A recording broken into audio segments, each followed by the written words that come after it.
to give them free health care. So you and I don't get free health care, but he's going to give illegal aliens who have no skills, no language, many of them criminal records. They're flat out criminals in many cases. They're not sending us their best, as Donald Trump so famously put it. And he wants to let them all into the country. He wants to he wants to do away with the ban on refugees from terror states. Did you notice that one thing we've had less of in the last 4 years is terror attacks from people who just arrived here from places like Syria and Pakistan? But he wants to open up. He wants to open up the borders again for that too. How does this help anybody who's an American citizen? How does this help any natural, not just native American citizens? I'm talking about naturalized American citizens. Why do you think he got so many Hispanic votes? Why did he get so many black votes? Because he was protecting and doing the best he could to protect American citizens, not just people who drifted across the border for a free lunch or a free score or a free pressure cooker to blow up Americans at the Boston Marathon. Thanks for the call, John. 844-500-4242. H, he walks 20 yards away before he turns back to spit on them on camera. Idiot. He's a Biden voter, for goodness sake. Someone else says he donated $250 to Cal Cunningham, too. Oh, man, this guy was a real sweetheart. And Teresa Greenfield, she was the one who was running against Jody Ernst, the incumbent Republican in Iowa. I was always surprised that race was so close. I couldn't believe that Jody Ernst would lose. She seemed like a good match, a good fit with Iowa being a... You guys have heard me talk about Super Beets for a while, and I'm sure some of you are still thinking, Grace, why Super Beets? You can take it from me. The benefits of Super Beets are incredible. I feel so much better right when I take one. I feel energized and ready to take on the day. And in the afternoon when I start to hit a slump, boom, I take a Super Beet and I'm refreshed and ready to go. If that doesn't convince you, can we talk about the science behind Super Beets? Beets have nitrates. Nitrates support better blood flow, and better blood flow equals better energy and efficiency throughout the body and supports healthy blood pressure. And the science team behind Super Beets has conducted 11 clinical trials and was even given the Science Award by the Nutrition Business Journal. Go to www.superbeetsradio.com to find out more about Super Beets. Also, did I mention they taste really good too? That's www.superbeetsradio.com. www.superbeetsradio.com. Here's 1 minute of CNN's Don Lemon. What do you say to those Trump voters who prioritize the economy over the president's bigotry? I have a big announcement, and it's somewhere on my body. Because the biggest purveyor of fake news is the president in this country, because he does it a lot. I'm just going to speak from the heart here. What we have witnessed was a total eclipse of the fact. If you thought I went hard in 2019, watch 2020, baby. There's more to come. I'm a soldier. I'm ready to fight. Talking about the cost of this parade and where there would be tanks, right? And would there be nuclear weapons? Americans, are you mad as hell? I wouldn't normally address this. As a journalist, I don't really like being the story here. Kanye West, entitled to his own opinion, but is not very bright and not very... She's the Boston Herald's wittiest wordsmith, the last woman standing at the Whiskey Priest. Once a very legitimate magazine that we definitely didn't make up named her the Michael Jordan of radio. Wait, don't you think we're laying it on a little thick here, Grace? Just stick to the script. Oh, okay. Live from the Aviva Trattoria studio, it's the Grace Curley Show. Hello, New England. Welcome back to the Grace Curley Show. I'm so excited to be here today for a multitude of reasons. Of course, today is the first day of the second impeachment of the 45th President of the United States. Unlike Brian Stelter, I'm not thrilled about doing sanctimonious monologues day in and day out and covering Trump 24/7 again. That's more Brian Stelter and Chris Cuomo and Jake Tapper. However, I am excited to see some of these Republicans find the silver lining in this. And that is being able to expose the hypocrisy of the Maxine Waters and all of those Democrats who for months and months and months have spoken in incredibly violent fashion and are now clutching their pearls at Donald Trump. But before we get into any of that, I have to say, we need to talk about Florida. Because I know they're hypocrites, guys. I know. I write about it almost every week at the Boston Herald. In fact, I had to be told a couple weeks ago, Grace, you got to mix it up. Pointing out the hypocrisy's fine, but maybe we try something new for a change. And I was just thinking to myself, yeah, but it's like trying to tell Howie not to write Biden's flubs. There's just so much material there. How can you ask me to branch out? But today was really, it was just gravy, the stuff that was coming out. So let's break this down step by step. The Super Bowl takes place in Tampa Bay. And it was the first time a Super Bowl ever was in one of the teams, at one of the team's home turf. Is that, Jared, is that an appropriate way to describe it? Okay, he's my sports guy, which is really saying something because I don't even think you're that into it. No, you kind of are. Yeah, I am. Okay, so I described that correctly. Yes, they were the first team to host a Super Bowl at their home stadium. Now, Florida is different from New York. Florida's a little bit more lax. They have a lot less people who have died because of their governor. And they're a little bit, for as crazy as like the Florida man stereotype is, Florida's a lot less nutty about these masks and these lockdowns. They've kept their schools open for the most part, and life has gone on as normally as possible, much to the chagrin of people like Andrew Cuomo. Now, the Tampa Bay, now let me read you this. The Tampa mayor, Jane Castor, said that maskless fans at the Super Bowl will be identified by law enforcement and that police will handle the situation.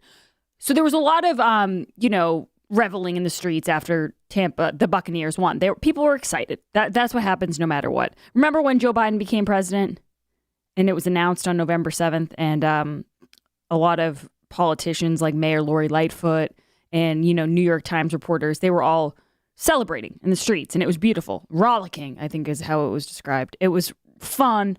It was freedom. It was America. It was decency coming back. There was joy. People were clanging their pots above their heads, and it was beautiful.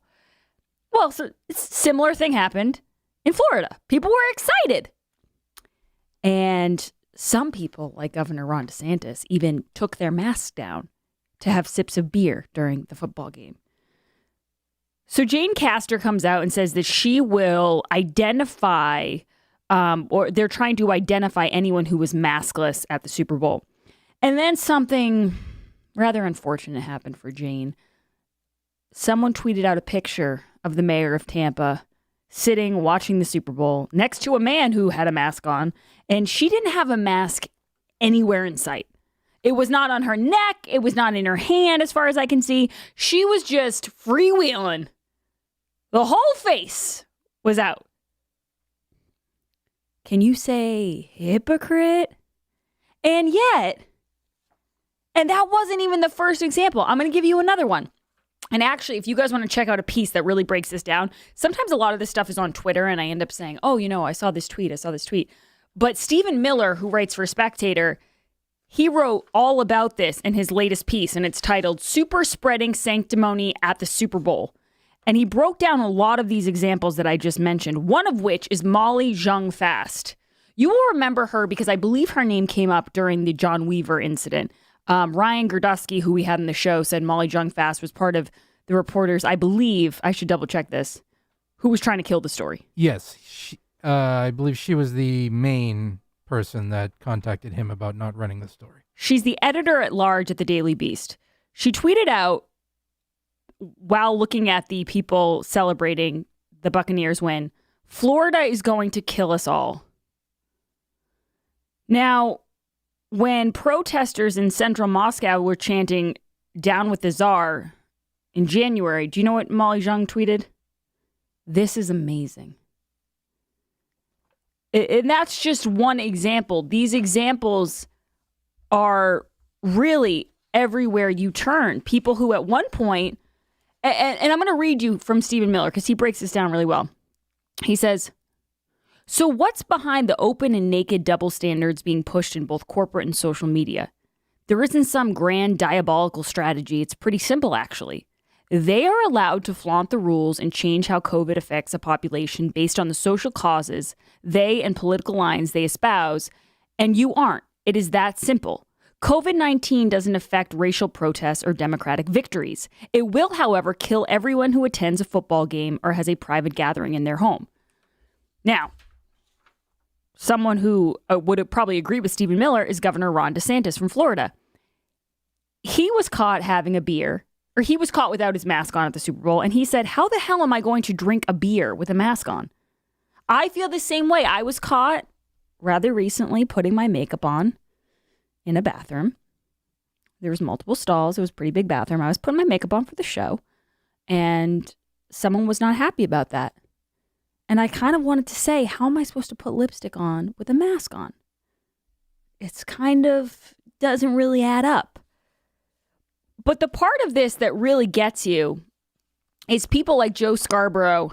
And I don't think I'm going to have time in this segment, but trust me, we have 3 hours of all of this stuff. People like Joe Scarborough who are claiming that Ron DeSantis has fouled it up so badly in Florida. The numbers don't lie. You guys talk about following the science. Follow the numbers. Ron DeSantis has done a way better job than any of these blue state governors. It's not even a question anymore. And Florida's not going to kill us all. Florida's just behaving normally. They're letting people go outside and go to school and go to restaurants. They're not killing their economy. Florida, as the Washington Examiner pointed out, is the future of America. Because people can't live like this much longer. And they especially cannot live like this when someone like Jane Castor is saying she's going to hunt down the maskless people who are happy about a football game, and then she's watching the football game without a mask. Give me a break, Jane. There's not much more of this people can take. And now Dr. Fauci's telling us that you got to keep your mask on until the virus is not a threat at all. I'm telling you, we're going to be talking about all of this, but we have Matt Boyle from Breitbart coming up next. We're going to take a quick detour and talk about the Biden crime family because breaking news has come out about that. Do not go anywhere. We have a great show planned. This is The Grace Curley Show. I recently had a dental emergency, and where did I go? Perfect Smiles. I've said this before, but this reminded me again of what a perfectionist Dr. Houghton is. He is a veneer engineer, a world-class dental artist. Being on TV, it's important that I look my best. Dr. Houghton did that for me, and he can do it for you too. Right now, when a lot of people don't want to go into the city, Perfect Smiles is conveniently located in Nashua, New Hampshire, and parking is free. I was impressed to see all the state-of-the-art safety protocols that Perfect Smiles has taken since the virus.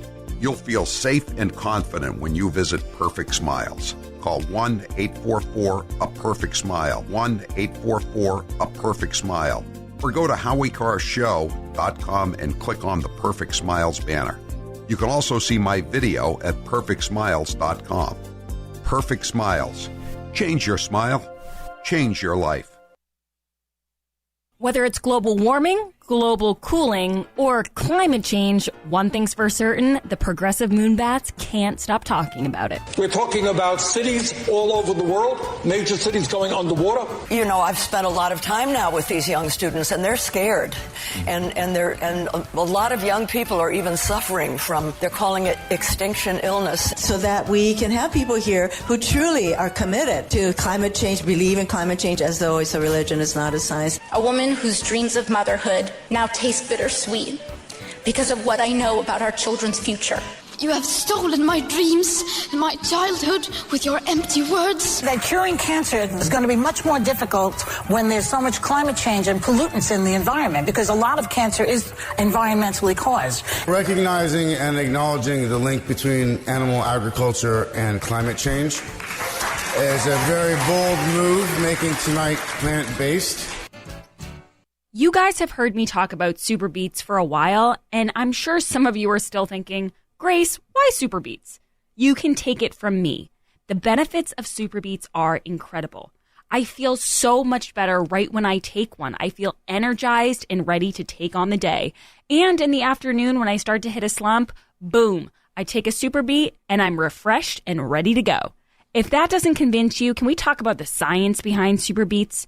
Beets have nitrates. Nitrates support better blood flow, and better blood flow equals better energy and efficiency throughout the body and supports healthy blood pressure.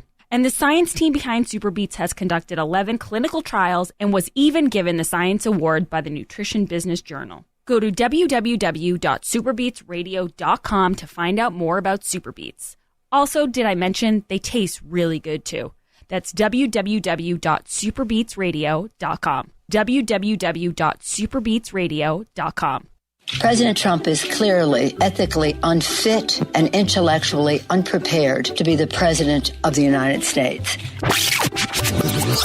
And I support Chairwoman. In the coming weeks, the House will hold hearings. Congresswoman Harris, Senator Harris. He's our president, and I would rather he not be taking something that has not been approved, especially in his age group and in his, shall we say, weight group, what is morbidly obese, they say. So completely inappropriate in so many ways that it's almost a given. It's like a child who comes in with mud on their pants or something. That's the way it is. They're outside playing. That's what he comes in with doggy doo on his shoes, and everybody who works with him has that on their shoes too. But I only will do that if you tell me that this legislation is worthy of George Kirby's name. This moment of national anguish. Normally, we give Fredo Cuomo a lot of attention, but lately it's Governor Andrew Cuomo who's been grabbing headlines. Let's take a listen to some of his best moments. You're an essential worker, so go take a job as an essential worker. But the people aren't hiring because of the No, there are people hiring. You can get a job as an essential worker. So now you can go to work and you can be an essential worker and you're not going to kill anyone. The number is down because we brought the number down. God did not do that. Fate did not do that. Destiny did not do that. We're not going to make America great again. It was never that great. Because I can all see you're in masterful shape, buff even. It has a very nice floral bouquet. A little I detected lilac, hydrangea, tulips. What does it smell like to you? Tulips, yes.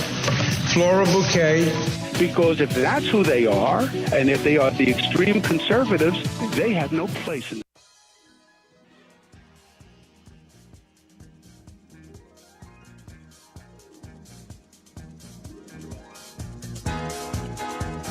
Live from the Aviva Trattoria studio. Welcome back, everyone, to the Grace Curley Show. I am going to open up the lines later today and get your take on all of the COVID hypocrites. Remember they used to call them COVIDiots? It's really COVIPocrites. Not as catchy, but I'm getting that sense. I mean, these people can't help themselves. Every time I think they're going to get it together, someone like the mayor of Tampa comes out and just embarrasses herself once again. And I have to say, people keep forgetting that we have the internet. So if you tweeted about how happy you were about people in the streets dancing for Joe Biden, and now you're pretending you're clutching your pearls. Oh no, people are having beer and they're celebrating on the streets in Tampa.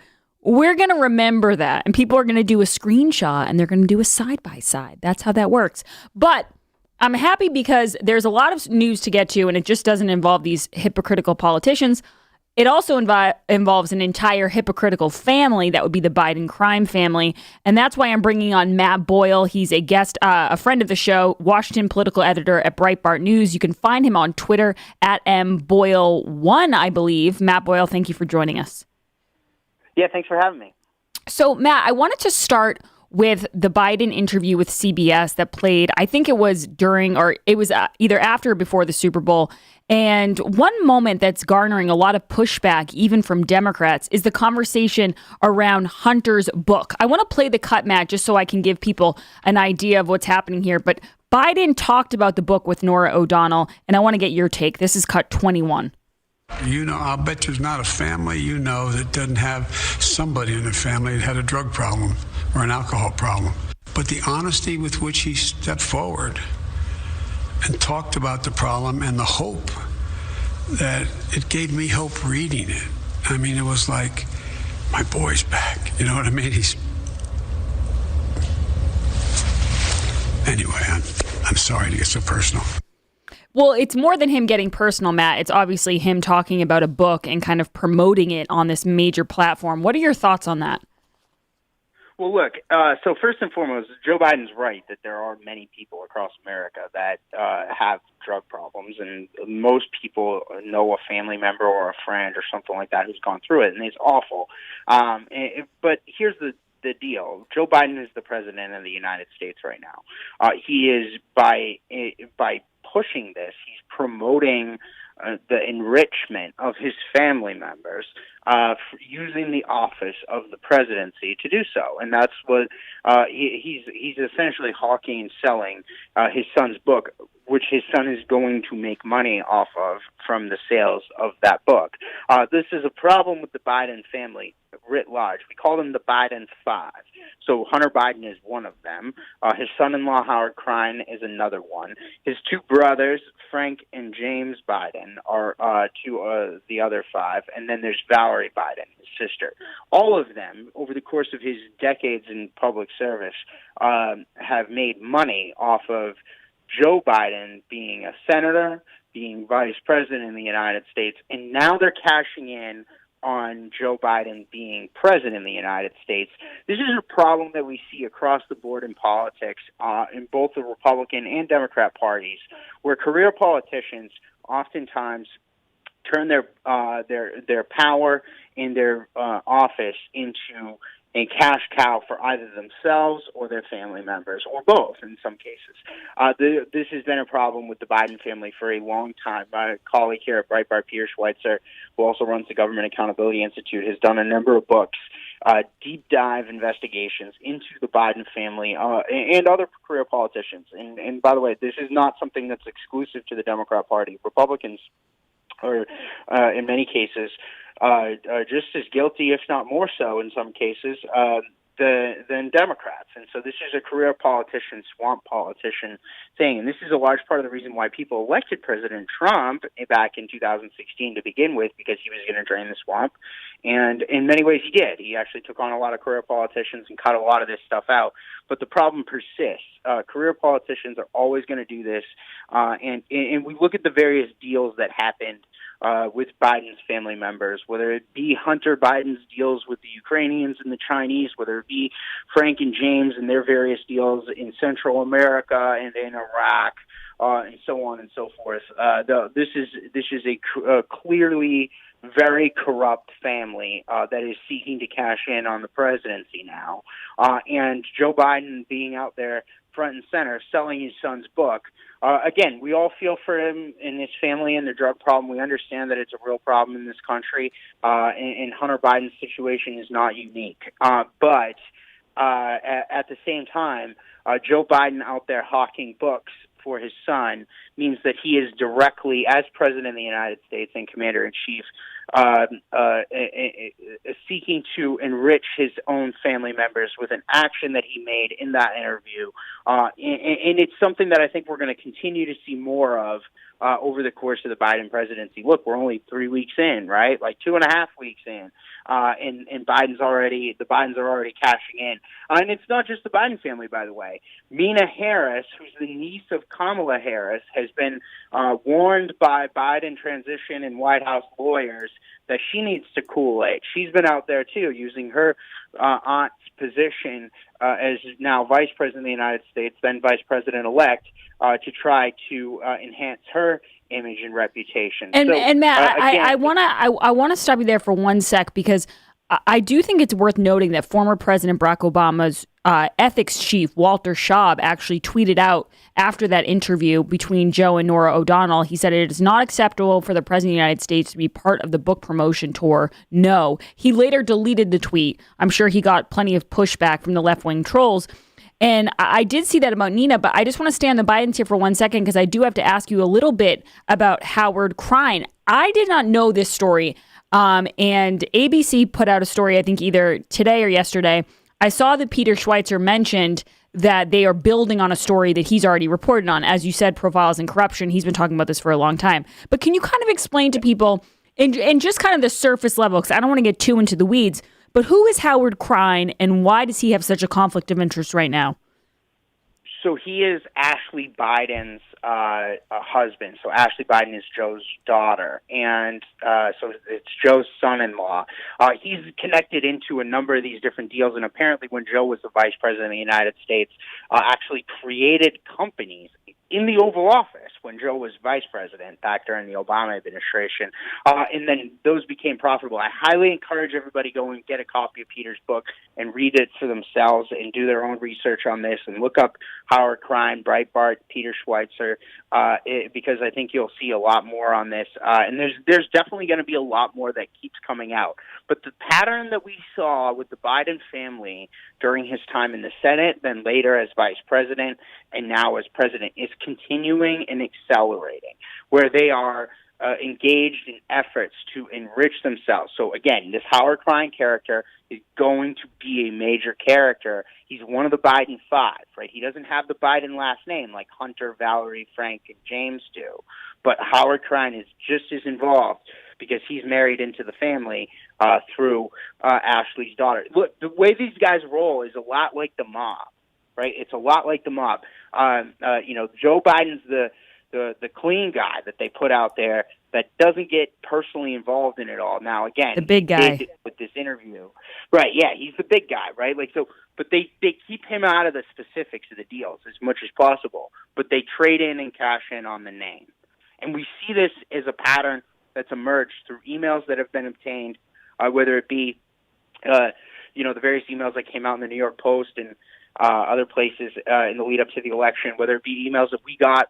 So we actually flipped one of Hunter Biden's business partners from prison, right? So this guy named Bevan Cooney, who turned on him and gave us access to his entire email account, where we went through and published several emails that demonstrate, again, this is a sophisticated, thought-through business model that they operate under.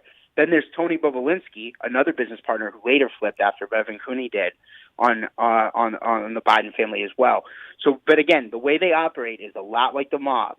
They've got their front man out there. That's Joe Biden, and they keep him as much as they can away from the specific deals. But they do have a full-scale, sophisticated model in which they use his power and position and prestige and office to trade in and cash in and make as much money as they possibly can on the side, especially with foreign deals. You see this a lot with foreign countries and entities like the Ukrainian natural gas company Burisma, like the Chinese Communist Party and its various institutions over there, like certain home building, real estate deals in Iraq, like certain things in Costa Rica. So again, we're going to be tracking this very closely over the course of the Biden presidency, but we're just at the beginning of it, and we're already seeing them operate as we warned the American people they would. And Matt, I'm talking to Matt Boyle from Breitbart, excellent reporter, and we are so grateful that people like you and Peter Schweitzer keep track of the Bidens and what they're doing. But I noticed something he said when he was asked about, well, first of all, let's play this cut. This is Biden with Jake Tapper in December talking about his family. This is cut 7. Will your brothers, will your son take leave from any business interests, not just foreign, but any business interests that might create any even appearance of impropriety? My son, my family will not be involved in any business, any enterprise that is in conflict with or appears to be in conflict, whether it's appropriate distance from the presidency and government. Now, Matt, I want to ask you about that, but something else I noticed was I read a quote today from him where he said, we're going to run this like the Obama-Biden administration. Do you think does that give you a lot of trust in this, that it's going to be run like the scandal-free Obama administration? Well, first off, the Obama administration was one of the most scandalous in history. So that's just a misconception that's put forward by dishonest people in the establishment media. We saw everything from the Fast and Furious gun running scandal to Solyndra to Light Square to Benghazi, so on and so forth. The Delphi pensions, which we're still dealing with today. There's just so many scandals that happened during the Obama administration to count, and then also obviously all the Biden family corruption stuff that they did when he was vice president. Biden's already lied about this, so that comment that he made to Jake Tapper is already a lie. Hunter Biden still has investment stake, as the White House actually confirmed at a press briefing earlier this week or last week. They confirmed that Hunter Biden still has investment in BHR. Yeah, and Matt, didn't they use some term like he's trying to untangle himself from it, or it was some weird term? Right, but that's the thing is that I mean, we're 2.5 weeks. Nearly 3 weeks tomorrow since the inauguration, and if the fact that as of if he wasn't divested from this company as of noon on January 20th, that means that his father Joe Biden lied to Jake Tapper. And by the way, you don't see Jake Tapper following up on this, right? You don't see CNN doing deep dive investigations into the fact that Joe Biden, the now president of the United States, lied to him when he was president-elect of the United States, but. The fact of the matter is that's a lie now that Hunter Biden continues to have this investment in this Chinese-connected company while his father's president of the United States. He may be trying to divest, he may be trying to get out of it, but he's connected into it. And again, we now see the Biden family already at work trying to trade in on Joe Biden's name as president of the United States to use the power of the Oval Office. Whether Joe's involved in the decisions or not, or aware of the decisions or not, they are doing it actively. His brothers are already out there pitching clients on that their brother is the most powerful man in the world. And again, this is already causing problems for the Biden White House. And I think it's only going to continue to intensify, because one of the things that's pretty clear about politicians in the swamp in Washington, D.C., and again, this is both parties. This is not just the Democrat Party, it's the Republican Party, too, is that people don't change. So these people are behaving as expected, and so we're only going to they're already doing stuff. There's plenty of stuff going on that we don't even know about yet that we're going to be finding out in the coming days, weeks, and months, and even years ahead. So I'm sure that as the reporting bears itself, by the way, look at the people that he's put into key positions around the government. People like Jeff Zients. Okay, Jeff Zients is now running the COVID response stuff. Okay, so now this guy was the deputy director of the Office of Management and Budget. Hold on, Matt. Can I hold you there? And would you ever come on the other side? Because I have a couple more questions for you. Absolutely. All right, awesome. So hold on there. I'm talking to Matt Boyle from Breitbart. Excellent guest, knows a lot about this. And it's funny because finally other mainstream news networks like ABC are getting involved, but Breitbart's been on this forever. Guys, my friends at Eden Pure have done it again, and for as long as supplies last, Thunderstorm air purifiers will come with a free Kennedy Babylon by Howie Carr. That's buy one Thunderstorm air purifier and get a Kennedy Babylon for free. And that's in addition, we didn't know this yesterday, but that's in addition to the $10 in savings Eden Pure is already offering on the Thunderstorm. I'm holding it up here. It's been months. People still ask me if it really works. I, of course, use it all the time.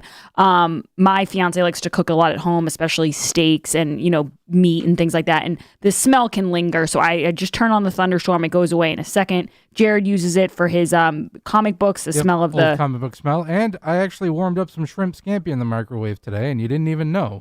There you go. Because of the Thunderstorm. It's so easy to move and take with you on a trip. You can move it around the house really easily. You don't have to replace any air filters. So it's easy to use. It's small. It's quiet.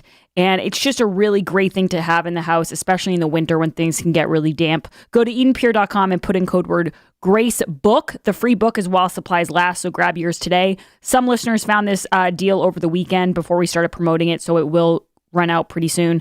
EdenPure.com, code word GRACEBOOK. That's EdenPure.com, code word GRACEBOOK. Shipping is free. We'll be back on the other side with the poll question and with Matt Boyle from Breitbart. Don't go anywhere. This is The Grace Curley Show. She's never held office, but she paid the whiskey priest's monthly rent once. She's Grace Curley. This hour of The Grace Curley Show is brought to you in part by the Follensby Inn in North Sutton, New Hampshire. Do what I did and enjoy this beautiful inn. To reserve your room, go to follensbyinn.com.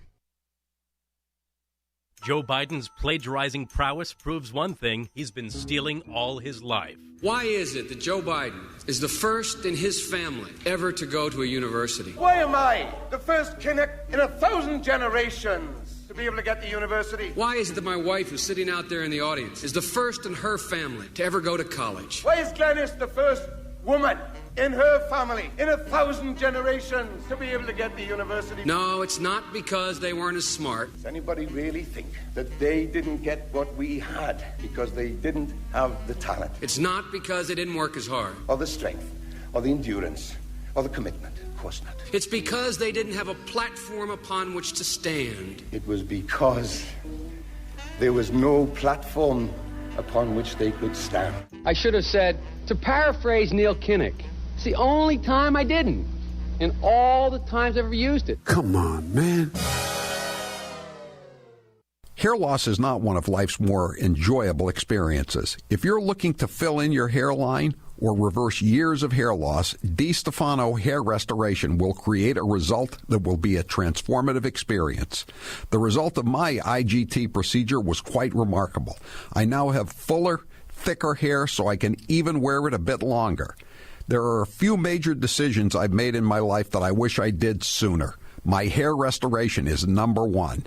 It was by far one of the best moves I've ever made. My hair looks awesome, and the confidence from having a full head of hair again has left me feeling great. I used to look in the mirror and dreaded seeing my ever-increasing bald spot. Now when I look in the mirror, I see the new me with a full head of thick hair. For information on how to make the same choice I did, go to hairman.com/Howie. What are you waiting for? More hair to fall out?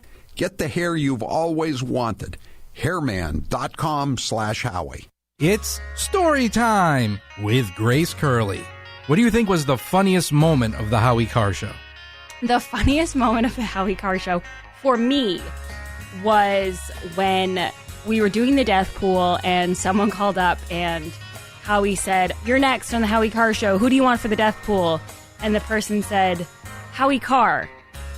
And Howie said, "Yep, that's me. Okay, who do you want for the death pool?" And the person said, "Howie Carr." And Howie again said, "That's my name." And I was just back here crying, laughing in the green room, just realizing that this person was trying to put Howie in the death pool, and he just didn't understand what was happening. And then finally, when he figured it out, he said, "That plays, put it on the list." And it was just, I don't know, I still think about that sometimes.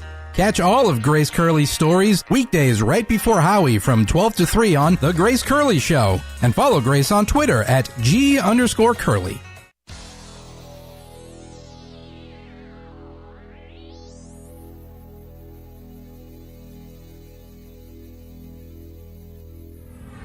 Start the afternoon off right. Now what? Now comes a girl.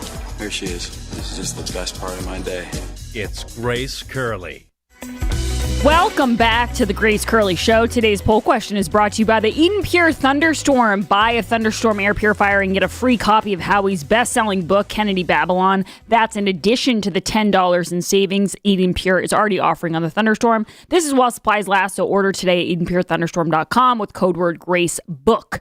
Jared, what is the poll question and what are the results thus far? Will airing the impeachment help or hurt network ratings? I think it will help because there's still some Trump deranged people who will go in and get their fix. 77% of the audience says it will hurt ratings. Oh, nice. All right, Matt Boyle from Breitbart. Matt, I wanted to kind of end because I only have a minute or two here, but I have to ask you, in your professional opinion, the Clinton family versus the Biden family, who takes the number one spot to be called a crime family? Well, they're both a little bit different. So the Clintons are more in your face about it. The Bidens are much more effective and subtle about it. So the Biden's corruption runs, I would argue, more deeper than the Clintons, but it's less brazen and less in your face, but it's more systemic and built in. Like I was saying before the break there, guys like Jeff Zients are now running the COVID response for the government. But before, back during the Obama administration, he was taking, at Hunter Biden's request, Chinese Communist Party officials, which they called in these emails that we talked about there from Bevan Cooney, were called "This is China Incorporated." We had a big story about it before the election, into the White House. So the Bidens are much more long game, effective, and systemic about corruption. The Clintons are more grifty and in your face about it, right? Like, so it's different kinds of corruption, but the Bidens, I would argue, are worse than the Clintons ever could have been.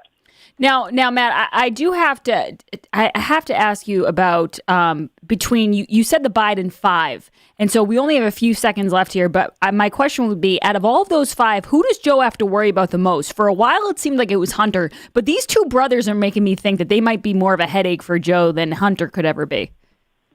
The two brothers are definitely a problem for him, and then also I think you're on the right track with this crying guy, his son-in-law, because his son-in-law isn't a drug addict like Hunter Biden is, and so he could be much craftier and more effective about using the power to achieve corruption goals. Matt Boyle from Breitbart, thank you so much for being with us. Everyone, make sure you tune in the next hour. We're going to be talking impeachment. Jared said the managers are walking in. We'll be right back. This is The Grace Curley Show.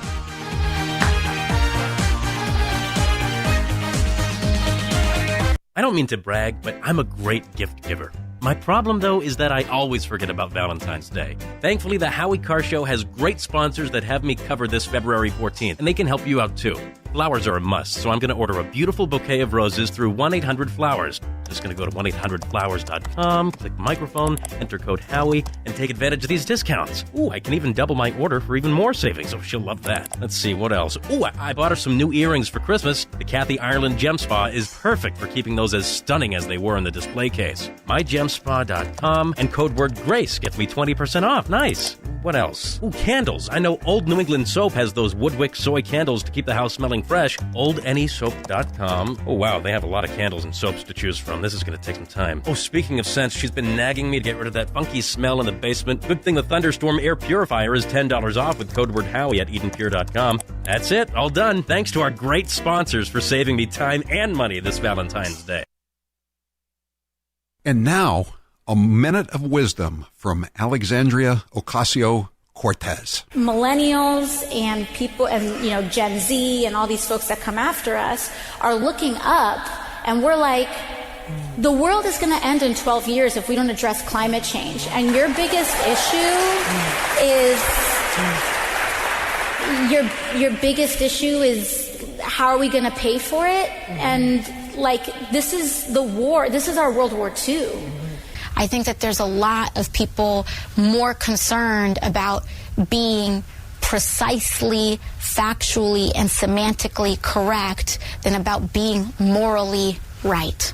But being factually correct is important. It's absolutely important. And if we work our butts off to make sure that we take back all three chambers of Congress, all three chambers of government, the presidency, the Senate, and the House in 2020, we can't start working in 2020.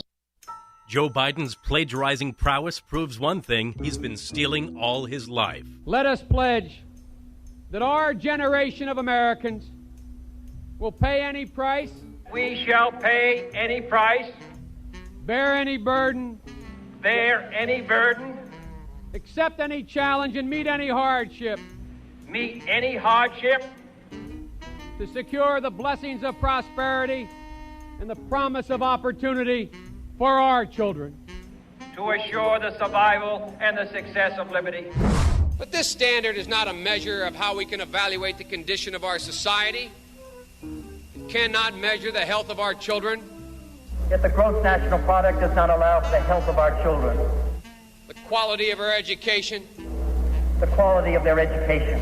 The joy of their play. For the joy of their play. Come on, man.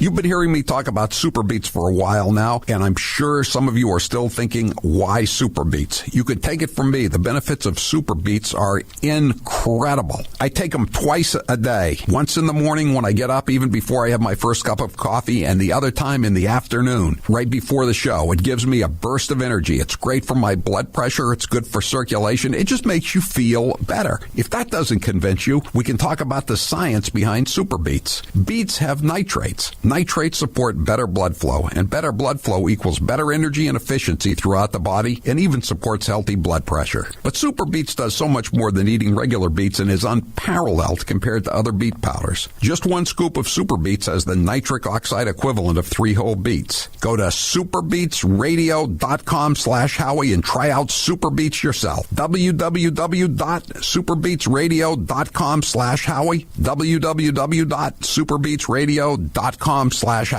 You guys have heard me talk about Super Beets for a while, and I'm sure some of you are still thinking, Grace, why Super Beets? You can take it from me. The benefits of Super Beets are incredible. I feel so much better right when I take one. I feel energized and ready to take on the day. And in the afternoon when I start to hit a slump, boom, I take a Super Beet and I'm refreshed and ready to go. If that doesn't convince you, can we talk about the science behind Super Beets? Beets have nitrates. Nitrates support better blood flow, and better blood flow equals better energy and efficiency throughout the body and supports healthy blood pressure. And the science team behind Super Beets has conducted 11 clinical trials and was even given the Science Award by the Nutrition Business Journal. Go to www.superbeetsradio.com to find out more about Super Beets. Also, did I mention they taste really good too? That's www.superbeetsradio.com. www.superbeetsradio.com. And now, 1 minute of Nancy Pelosi. It is a bill that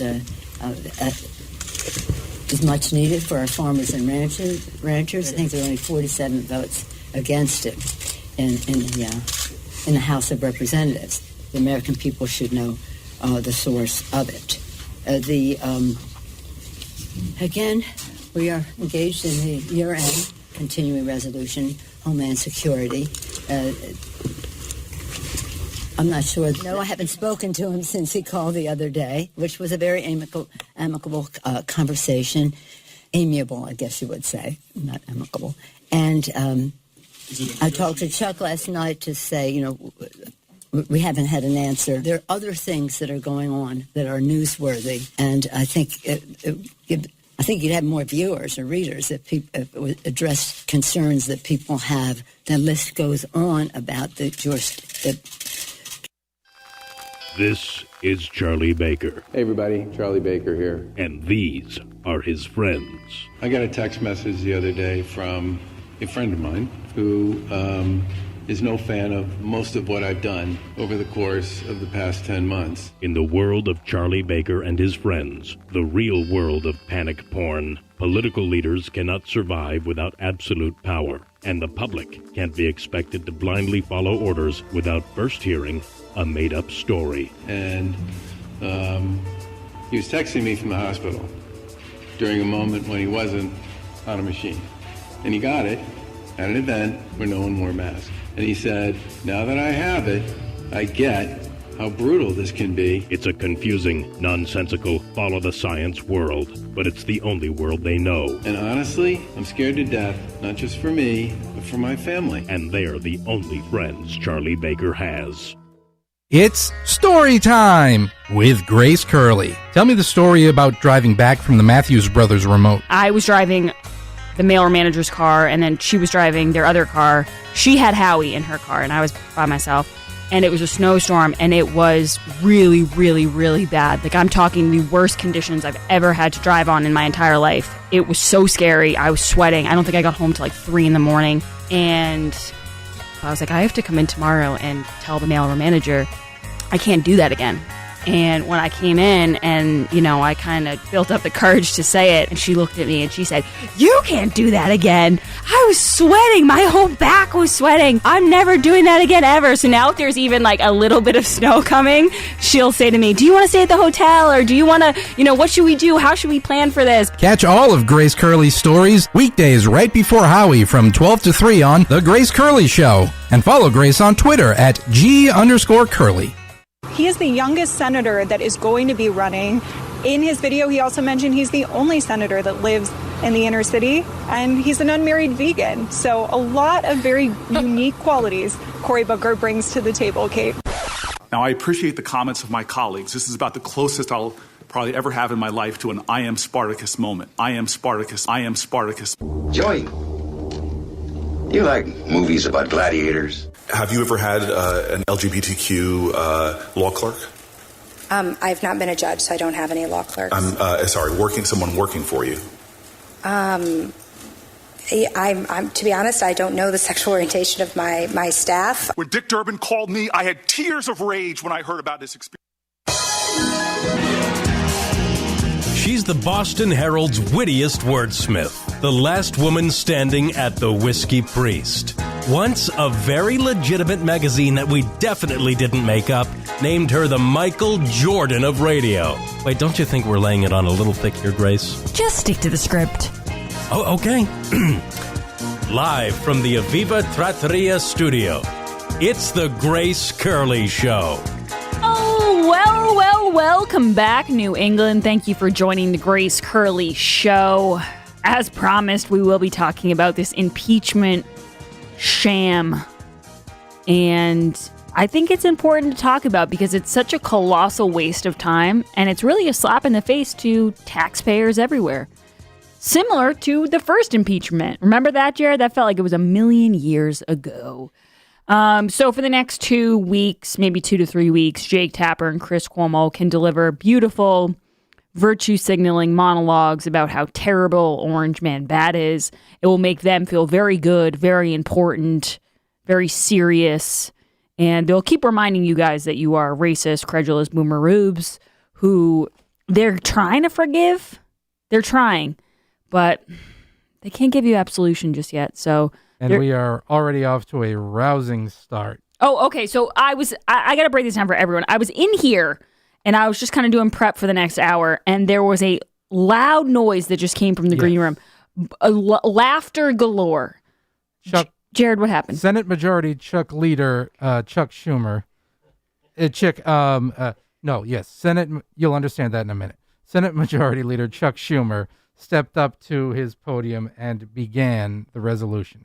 Mr. President, in a moment, I will call up a resolution to govern the structure of the second impeachment trial of Donald John Trump. Yikes! Out of the gate. Right out of the gate. Jared, I have to say, the way you set that up, though, I thought we were going to have another, did Donald Trump incite an insurrection? Donald John Trump incited the erection. That's bound to happen. And I'll tell you why.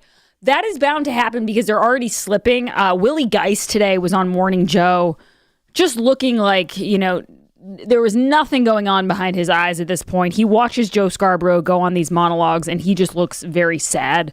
But he did almost have a Chuck Schumer moment. This is cut 22. Just on a personal level, does the President of the United States believe that former President Trump incited an insurrection with his rhetoric?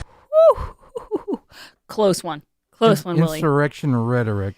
For 30 Rock fans, this is a rural juror situation all over again. I know actually what you're talking about. I didn't watch all of 30 Rock, but I did watch that episode. But yeah, we'll be lucky if we get a few more Schumer moments. Obviously, I know that people in D.C. are people who wanted to be famous and just couldn't hack it, but they must have, first day jitters or something because Schumer's usually a little bit better than that. President Trump. Oh, boy. Tell us how you really feel, Chuck. He's been having a lot of Freudian slips lately. But for the most part, it's going to be exactly how Newt Gingrich described it. I'm going to play a lot of sound here about this impeachment. I encourage you guys to call in. I see some people on the phone lines, 844-500-4242. Let's play Newt on Hannity talking about what this impeachment is going to be like. This is cut 10. Now, how can you have a judge, quote, judge, who's already announced that he's for conviction? This is like a Western movie where the mob wants to lynch somebody and the judge is sitting there drunk saying, oh, go ahead, boys. This has no resemblance to a real trial. It is a mock trial, and it's pathetic. It is a mock trial. It is pathetic. The only thing I would disagree with Newt about is there's not high stakes in this. Trump is no longer the president. They're not going to get the votes. He's not going to be convicted. So I think as Republicans, we have to kind of try and this might rub people the wrong way, but I think we have to try to kind of enjoy this because they're about to make fools of themselves. And there's also another element of this. I always try to find a silver lining, and there's a big one here. And the big one being that we have guys like Senator and Dr. Rand Paul who are going to keep hammering these Democrats on the complete hypocrisy of the fact that they're trying to make Donald Trump out like he incited this when they've been inciting violence for years. And there's no one better to talk about it than Rand Paul. This guy has had ribs broken, lungs collapsed. He's been shot at. He didn't get shot like Steve Scalise, but he was on the field of that congressional softball game. And to top it off, he's incredibly bright. I have to say, Rand Paul is becoming perhaps my favorite guy in D.C. Ron DeSantis is my favorite politician right now, but Rand Paul, as far as Republicans who can really lay out the case, takes the cake. And we're going to play his sound. I just have to keep saying this over and over. The Democrats are so guilty of what they're accusing Donald Trump of. Maxine Waters gets on TV and says, I never said anything dangerous. We have you on tape. And we've all heard it a million times. I'm not going to play it again because I say Maxine Waters, and I'm sure your initial thought is, you create a crowd. Remember she said that? Everyone's heard the audio. We have the audio. And Rand Paul is going to keep reminding these people. And let's play some of his sound. Let's start with cut 11. So if people want to hold President Trump accountable for language, there has to be a consistent standard. And to my mind, it's a partisan farce because they're not doing anything to Chuck Schumer, not doing anything to Representative Omar, not doing anything to Maxine Waters. It's just not fair. It's just partisan politics under a different name. He's absolutely right. And Chuck Schumer, speaking of, let's play his opening line one more time. It deserves a second play. Mr. President, in a moment, I will call up a resolution to govern the structure of the second impeachment trial of Donald John Trump. Tongue-tied. Yeah, you guys got to remember, Chuck Schumer was never really held accountable for his comments about Supreme Court judges, which it was extremely dangerous and kind of crazy. Rand Paul brings that up, which I love. This is cut 12. But I think if we're going to criminalize speech and somehow impeach everybody who says, oh, go fight to hear your voices heard, I mean, really, we ought to impeach Chuck Schumer then. He went to the Supreme Court, stood in front of the Supreme Court and said specifically, hey, Gorsuch, hey, Kavanaugh, you've unleashed a whirlwind and you're going to pay the price. You won't know what hits you if you continue with these awful decisions. This inflammatory wording, this violent rhetoric of Chuck Schumer was so bad that the Chief Justice, who rarely says anything publicly, immediately said this kind of language is dangerous as a mob tried to invade the Supreme Court. You remember that? Not a lot of people probably remember that. There wasn't a lot of talk about it on the mainstream media. And I have to say, we had Neil McCabe on the other day. I think it was it yesterday we had Neil McCabe on, and he said, this is going to be a trial. Two people are on trial here, Donald Trump and the Republicans. And it's going to be a great way to see which Republicans are squishy. You know, I say this all the time. It never ceases to amaze me just how weak-kneed Republicans are. But I think we're also going to see which Republicans get it and can really lay it out and aren't going to give Democrats a pass and aren't going to take the coward's choice. And we're going to see that. And between Rand Paul and some of these other senators, it's going to be fun to watch because I'm getting word that the Democrats have not really prepared for this, that they just plan on getting up and Spartacusing this entire thing. And I don't know how that's going to play. Nick, you're next with Grace on the Grace Curley Show. Go ahead, Nick. How you doing, Grace? You know, the longer they drag this thing out, the more things leak out to show how preposterous this really is. For example, on a radio news outlet late yesterday regarding leaks on the death of the officer who was supposedly bludgeoned with an extinguisher. What they're saying is his autopsy shows no evidence of blunt trauma. There's no video footage or no witnesses saying he got hit with anything. right? The only witnesses, I'm sure, are people who are standing right beside him, but we're not hearing that. That must be very interesting, a very interesting answer as to why. Right. And there's not going to be, Nick, I can assure you, and I know I can just tell that you already know this, there's not going to be tons of journalistic curiosity about that. It's probably the last time we're going to hear about any of that. But I appreciate the call. 844-500-4242. Call in if you're like Nick and you want to tell us your thoughts on this, your thoughts on impeachment. Are you going to watch it? Are you looking forward to hearing some of these Republicans really lay into these hypocritical Democrats? I know I am. I have a lot of faith in people like Rand Paul and Ron Johnson. They know what they're doing. And I think they're kind of sick of it. I think they're kind of sick of getting pummeled by the press and not really saying anything back. And this is going to be their time to shine. Guys, it's true what they say at Perfect Smiles. Change your smile, change your life. I saw the change with Howie and the mailroom manager. Many people walk around not smiling because they aren't happy with their teeth. And you know what? Another thing is people are really stressed out right now. I don't blame people. It's a stressful time. The lockdowns, jobs, the economy. People are grinding their teeth a lot. It's important to take care of your teeth. If you want to go somewhere where they're gentle and they're kind and they're the best in the business, you got to check out Dr. Houghton at Perfect Smiles. Go on their website, check out the video testimonials. People talk about the incredible transformations. Perfect Smiles is conveniently located in Nashua, New Hampshire. Parking is free. That's always a huge bonus. And the staff is warm and welcoming. If you've been wanting to upgrade your look for years, contact them today and look at their video testimonials. Go to perfectsmiles.com. That's perfectsmiles.com. Change your smile, change your life. We are going to get to more calls. But at the end of the day, this impeachment is theater. It's a waste of time. It's a complete sham. It's to distract from the fact that there's no green jobs, like Joe Biden said there would be. There's no magical cures. There's no press conferences with the president. There's no standards. It's all fluff. And this is just a real nice way to keep the light off of Joe Biden. I see it. You see it. But I do want to issue a big congrats to Jake Tapper on getting a few easy monologues out of all of this BS. The rest of the country, I'm sure, is not going to enjoy this as much as the Brian Stelters of the world. But hey, we can try. We'll be back on the other side, 844-500-4242. This is The Grace Curley Show. You're listening to The Grace Curley Show. What deal can we have, Crazy Nancy? The Constitution does not say that a person can shout wolf in a crowded theater. But to be clear, you're not taking any arrows out of your quiver. You're not ruling anything out. Good morning. Sunday morning. Chocolate candy, chocolate, and then we have some other chocolate here. Consistently practice social distancing.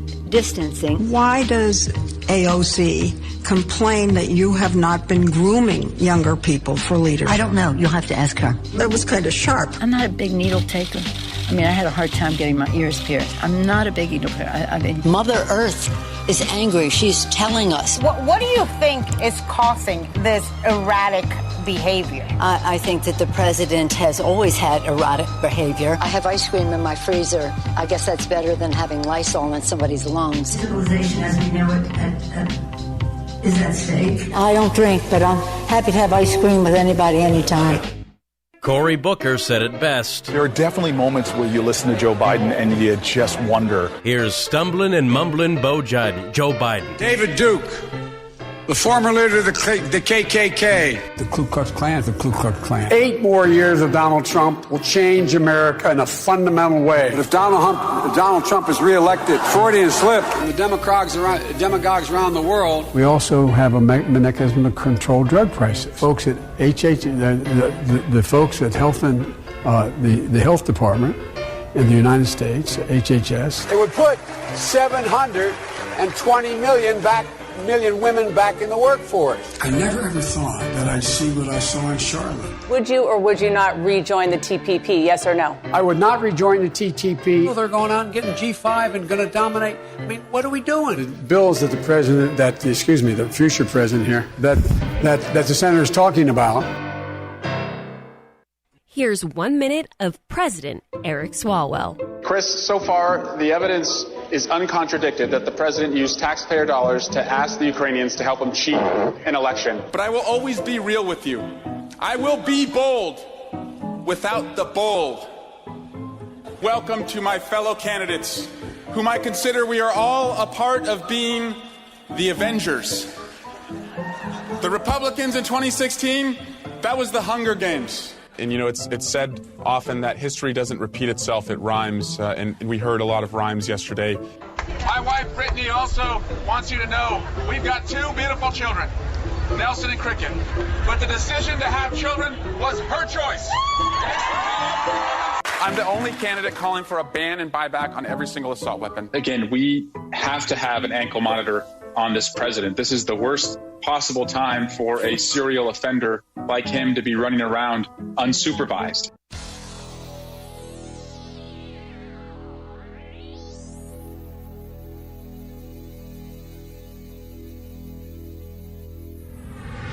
Follow Grace on Twitter at @G_Curly. The jury. Jury? What's wrong? It's made up entirely of my ex-girlfriends.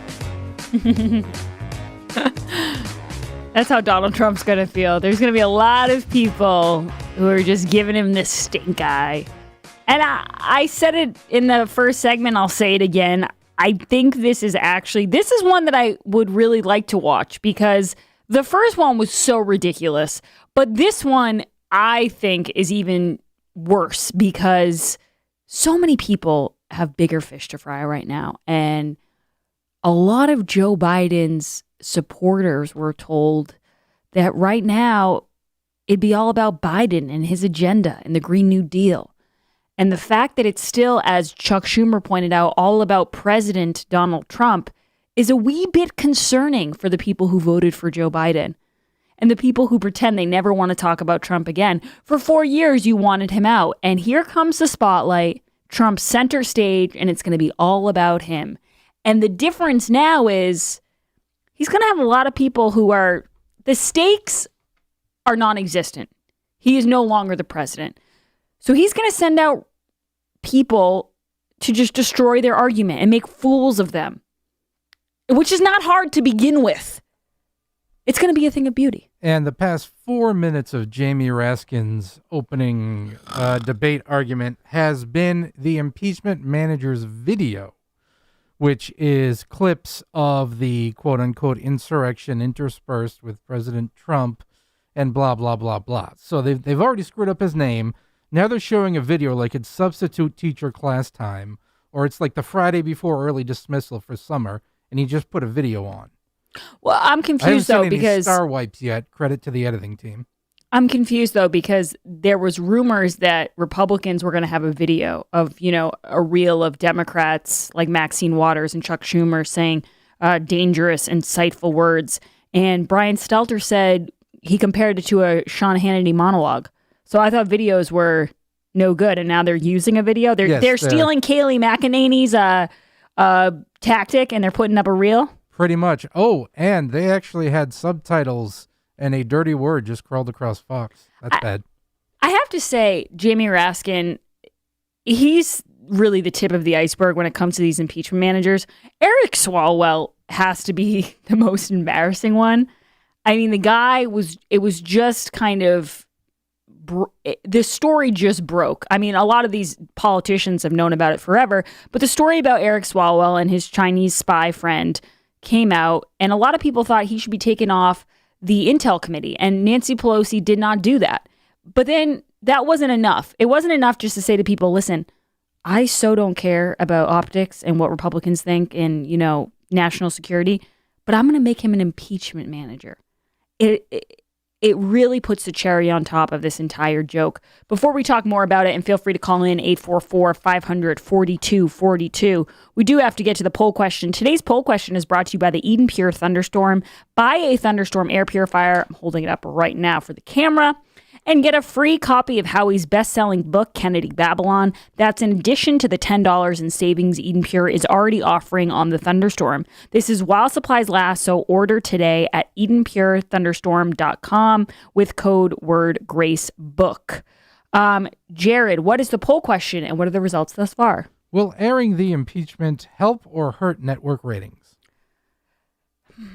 I'm going to say it's going to help. I think it's going to give them a little post-Trump bump.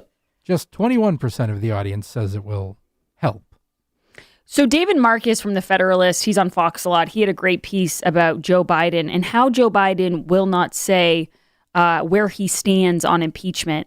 And I've noticed that as well. I noticed it with a lot of things that Joe Biden will not comment. The first biggest one that blew my mind was packing the Supreme Court, because that's a question that anyone should be expected to answer if they're running for president. But like everything else, you know, between his broken foot and the Green New Deal and everything else, Joe Biden got a pass. He didn't have to answer about it. But now he won't say where he stands on impeachment. And it is concerning. This is what David Marcus writes. Joe Biden and his White House team refuse to say whether Trump should be convicted. Every Democrat in the country, it seems, supports the impeachment. Yet the self-proclaimed leader of the Democratic Party isn't sure. Suddenly now that Biden is president, he cannot weigh in on what Democrats claim is one of the most pressing political issues in the nation. And I'm going to add in here, of our time. You know, because it can't just be like the most pressing political issue right now. It has to be the biggest issue of our time. I'm skipping around here, but this is David Marcus in The Federalist. Biden would appear to be operating under his patented do-no-harm political philosophy, the one that served him so well in the basement during his campaign. This is a pattern with the president. On opening schools, he is similarly feckless. You'll notice that, first of all, it's not even Biden. It's his press secretary, Jen Psaki.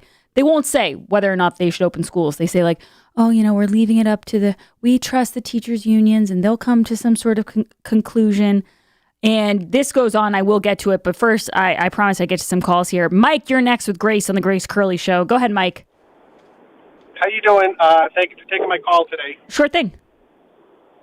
So I just wanted to call in. I'm not a regular caller, but in the past, I've tried to listen to more views that are outside of the normal right and the left. So hence why I've picked up listening to you. Okay. You do a great job. Thank you. But one of the things that I just wanted to call in, and you know, I'm a moderate. So, you know, I'm not far left and I'm not far right. I represent probably a large portion of the population out there. Right. And it just, I don't understand the view that this whole thing is a joke. This riot happened at the Capitol, and no one said so no. Excuse, hold on, Mike. Let me clarify right there. I never said that what happened at the Capitol was a joke. I'm saying the impeachment of someone who is no longer the president of the United States, to remove them as president of the United States when they are no longer president of the United States, is a joke. I see. So one of the things back is that if there is no accountability, then what happens on the other end when Biden's going to leave office in January, maybe next, 4 years from now, or maybe not? It just not doing anything about this puts the whole democracy in a kind of a precarious position. But Mike, we didn't do anything about the riots over the summer. We didn't do anything when Maxine Waters said create a crowd. We didn't do anything when Chuck Schumer said you're going to reap the whirlwinds. I mean, there's got to be some accountability on both sides. We'll be right back. Thanks for the call, Mike. This is the Grace Curley Show. Alexander Hamilton said, "Those who stand for nothing will fall for anything." This is Toby from Cape Gunworks. When our founding fathers drafted the Second Amendment, there was no question of its meaning. Today, if you have questions, come to Cape Gunworks for some advice, training, or to send a few rounds downrange. We have a fully stocked pro shop with a huge selection of guns, crossbows, archery, classes, rentals, a 15-lane range, and a friendly staff. Come on down to Cape Gunworks, Airport Road, Hyannis, or capegunworks.com. Liberty Safe. If you're a gun owner, you know that name because they've worked so hard to earn the title of America's #1 safe. And the area's best Liberty Safe dealer is Dependable Lock in Nashua. They have Liberty Safes in stock now. Keep your guns and other valuables locked up in a Liberty Safe. See the experts at Dependable Lock to learn more and see the full collection. LibertySafeNewHampshire.com. LibertySafeNewHampshire.com. You guys have heard me talk about Super Beets for a while, and I'm sure some of you are still thinking, Grace, why Super Beets? You can take it from me. The benefits of Super Beets are incredible. I feel so much better right when I take one. I feel energized and ready to take on the day.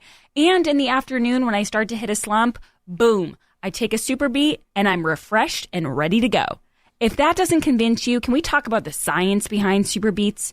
Beets have nitrates. Nitrates support better blood flow, and better blood flow equals better energy and efficiency throughout the body and supports healthy blood pressure. And the science team behind Super Beets has conducted 11 clinical trials and was even given the Science Award by the Nutrition Business Journal. Go to www.superbeetsradio.com to find out more about Super Beets. Also, did I mention they taste really good too?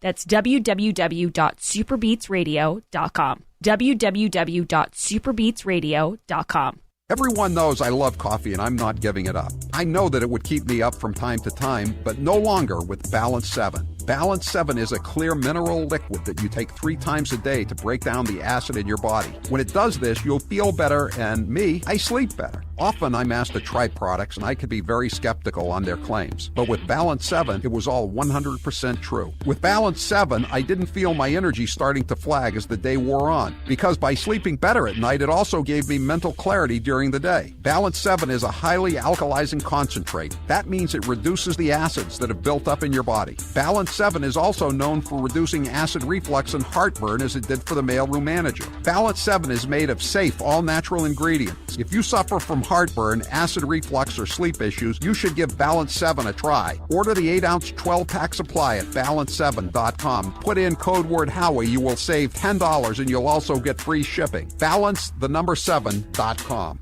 It's story time with Grace Curley.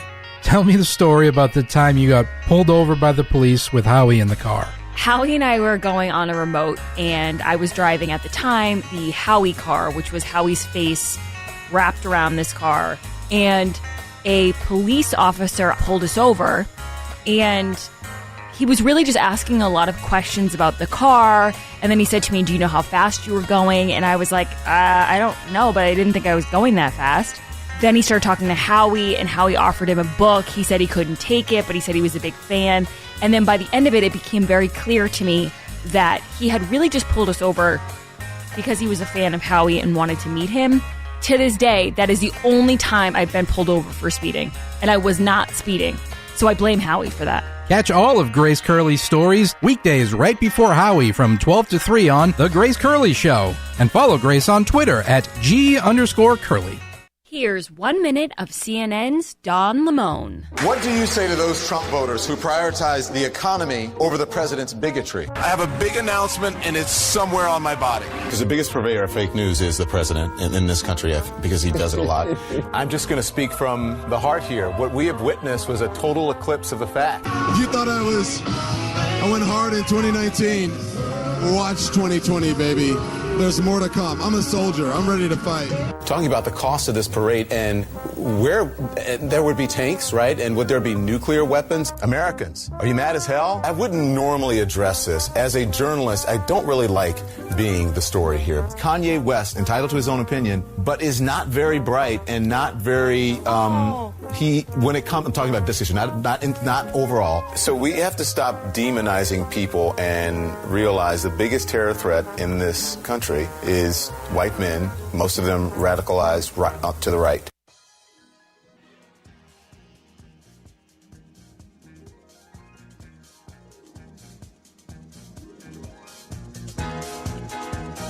Live from the Aviva Trattoria studio.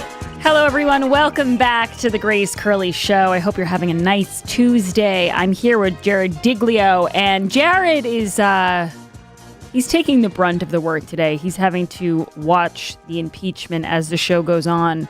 Some very fine editing. I think there's definitely going to be an Oscar for editing of the House Manager's video. I heard that they left out the part about Trump telling the protesters to march peacefully and patriotically. Conveniently missing. Feels like an important part of the story. Conveniently missing. 844-500-4242. Are you watching the impeachment? Probably not. If you want to call in and tell us what you're thinking, that's more than welcome. I do want to get back to the story here by David Marcus. Why is Joe Biden such a coward on impeachment? Because there's a point of this story that I really agree with, and it's about schools. It says, this is a pattern with the president. On opening schools, he is similarly feckless. His own Center for Disease Control and Prevention advisors say they can open, and Biden hems and haws in awe of the teachers' union. Had Trump defied his own experts in such a way, it would have been a 2-week scandal with its own CNN theme music. Now that Biden is president, things are more nuanced, you see? Political considerations matter right alongside science. We could have used some of that sentiment last year. And I do find that Joe Biden is so easily bullied by the teachers' unions. And that's not a good look. Because if you can be bullied by the teachers' unions, you can be bullied by other foreign world leaders. Jared, I heard that in today's press conference, Psaki was asked about the opening schools. Let's take a listen to what she had to say. Sure. His goal that he set is to have the majority of schools, so more than 50%, open by day 100 of his presidency. And that means some teaching in classrooms. So at least one day a week. Hopefully it's more. And obviously it is as much as is safe in each school and local district. When you say some teaching, you didn't use the same majority qualifier there. You just have to have some teaching in school, some teachers in school, not the majority of teachers in school and the majority of classrooms. Well, teaching at least one day a week in the majority of schools by day 100. Okay, and that's in-person teaching? In-person teaching, yes. 1 day a week? 1 day a week? We got to go slow on this. We got to see what the science bears out. But Jared, Dr. Fauci, who is the end-all, be-all, is telling people that he would be fine with schools reopening. I thought we had something on that, but maybe I misread it.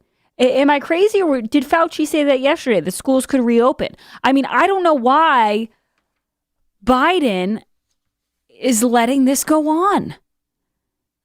And I want to continue reading this. David Marcus says, the problem with Biden refusing to tell us what he actually thinks about these important issues is that it strongly suggests he is not the one making the decisions. Who could have ever seen this happening? Like his former boss, Barack Obama, Biden likes to lead from behind. But behind whom exactly? Who is deciding what his positions on impeachment in schools are? Say what you will about Trump, but we always knew his opinion. That is something I think was very underrated, was that you could really dislike Donald Trump, but when he got out there and they asked him a question on the lawn, on the White House lawn, you knew that whatever he was saying was coming straight from the old noggin. That was his opinion. It got him in trouble a lot. The Lysol situation, he would say things, but at least you knew it's how he felt, and that when he was getting briefed on things, he was not holding back with his advisors. He was telling them exactly what his opinion was. And that's the job of the president of the United States. You're elected to lead. You're not elected to hem and haw over how great the teachers' unions are. But, I really think that they're going to be able to come to a resolution. You got to be stronger than that. Because if you're going to get bullied by people who want to do learning 1 day a week, then Lord knows who else you're going to get bullied by. This is the one and only Dr. Fauci on school openings. We want to get the schools K-8 open within the next 100 days, all of them. You want to be the first to open, the last to close. There have been a number of studies to show that when you have children that are a certain age, namely above 8th grade and higher, that they transmit as easily as adults transmit. Whereas younger children, even though they have virus in their nasopharynx when they get infected, they do not transmit as readily. So for that reason, you want to focus on that group, the K-8 group. But there are some data that suggests that. You know who had been saying this for a long time? President Trump, the person who's now being impeached. He was saying this for quite some time. A lot of people have been saying this. Carol Markowitz from the New York Post. I believe Janice Dean has been a big proponent of this. A lot of moms out there are saying this. We had that guy on, I'm blanking on his name, Bishon, I think his last name was, who went up to the podium at some sort of school committee event and told them that they had to reopen the schools. But the fact that the president can't decide whether or not they should be reopened, you'd be hard-pressed today in America to find someone and ask them that question and then them not to have an opinion. An average person on the street, you could ask, and they would have a strong opinion on it. But President Joe Biden, he can't say. His hands are tied. He'll let them figure it out. Wowzers. Giggs, you're next with Grace on the Grace Curley Show. Go ahead, Giggs. Yeah, hi, Grace. I was just wondering if Trump protesters are going to be given permits to protest this summer the way last summer Antifa and BLM were given one permit after another after, they were seen burning down the cities and, breaking into the stores on Newberry Street and, driving up, taking furs and diamonds. I was just wondering if, because, Maura Healey, our great attorney general there, said you got to burn down a forest in order for new growth to appear. I remember that. Well, and the thing with the Black Lives Matter movement is, for a long time, we were told that they were mostly peaceful. And the fact is, what happened on January 6th, I've said this 6 billion times now, was terrible, bad, we condemn it, violence, not good. But there was a lot of people there who were mostly peaceful. But that reasoning does not work when you're talking about Trump supporters. Instead, it's not only are we going to cast the whole lot of Trump supporters as racist, but we're going to, deplatform them. We're going to make sure that President Trump never runs for president again. We're going to take away all their rights. And it just wasn't that way over the summer of love. And I'm glad that Giggs brought that up, because Howie always used to say that a Republican was a Democrat who'd been mugged. And I think the Sacramento mayor had a similar situation. So this was the Sacramento mayor during the riots. We stand with Portland. We stand for Black Lives Matter. We stand against federal occupation of our cities. Because remember, all these woke mayors were not happy when Trump was trying to help kind of diffuse the violence. We will continue to push and work for real reform and to bring people together. We don't need organized destruction grabbing the headlines. We need the real work our community is pushing for to be the story of change. Fast forward February 2021, Sacramento mayor condemns protesters who vandalized his Pocket neighborhood home. Sacramento Mayor Darrell Steinberg on Monday condemned a group of left-wing protesters who threw rocks at his house in the Pocket neighborhood, destroyed a cherished homemade art piece, and repeatedly shouted his children's names in what he called an attack on his family and his community. This was not a protest, this was anarchy, he said about the vandalism and damage to his home. You want to challenge me at City Hall, challenge me in the community, challenge me at the ballot box. This happens constantly. People realize that they don't like something only when it affects them so directly. And it really makes me wonder where the common sense is with people that, like, okay, so you can't see beyond Donald Trump's tweets are mean. You can't see beyond that's all you can see. So therefore you elect a guy who's going to do things that are going to directly impact you. Take the Keystone Pipeline guys. I'm sure there was plenty of people there who voted for Biden. He was basically telling them, you're going to be without a job. This good paying job you have, you will no longer have it. But until he came in and took it away and handed them the pink slip, it didn't register. And I just have to say, get beyond the media and what Brian Stelter and Nicole Wallace and what Rachel Maddow are telling you, or what you see on Twitter trending, or what Jack Dorsey makes you think you should believe. Get beyond that. Think about your real life. Sit down at your kitchen table and say, who's going to make my life better and who's going to make my life worse? Or even just, who's going to leave me alone the most? And I guarantee you Republicans will leave you alone more than Democrats. Republicans have their issues, but Karens, they are predominantly voting for Democrats. Randy, you're next with Grace on the Grace Curley Show. Go ahead, Randy. Yeah, I was wondering about all this impeachment stuff. Trials are making a big deal about it, but when it's like a communist country just took over our country, that means our United States laws don't even matter anymore because they're doing what they want. There ain't no law. So how they doing this impeachment? Well, the impeachment is going on right now, and they're playing a video. I mean, it's, again, I got people calling in saying, "Oh, Grace, it's not a joke. It's not a joke." What do you call something that's totally pointless? It's a bunch of politicians who have much more important things they could be worried about. Forget the stimulus checks. Just open the schools. Just open the economy. just kind of like take your foot off people's necks for 2 seconds and let people breathe and let people live and let people go to work. That's something they could focus on. It's just to stop being so destructive in their policies and their ideas. But instead, they want to focus on getting up and giving these speeches and going viral on Twitter and sending out fundraising emails. And it's really just pathetic. And people like Jake Tapper want to get up and they want to talk about MAGA terrorists and, you know, how awful we all are. Before I go to the break, I do want to play that. This is Jake Tapper, cut 18. If there is no accountability and no attempt by the Republican Party to stop these insane lies that have taken root in their party, witness the support this week by the House Republicans for bigot and conspiracy theorist Marjorie Taylor Greene, the Congresswoman from Georgia. If there's no effort at accountability, this is not going to be the end of MAGA terrorism. Oh, hold on. I have to say, we never got so much as one apology from the left for their Russian hoax. They tried for 4 years to destroy Donald Trump with that complete bogus nothing burger.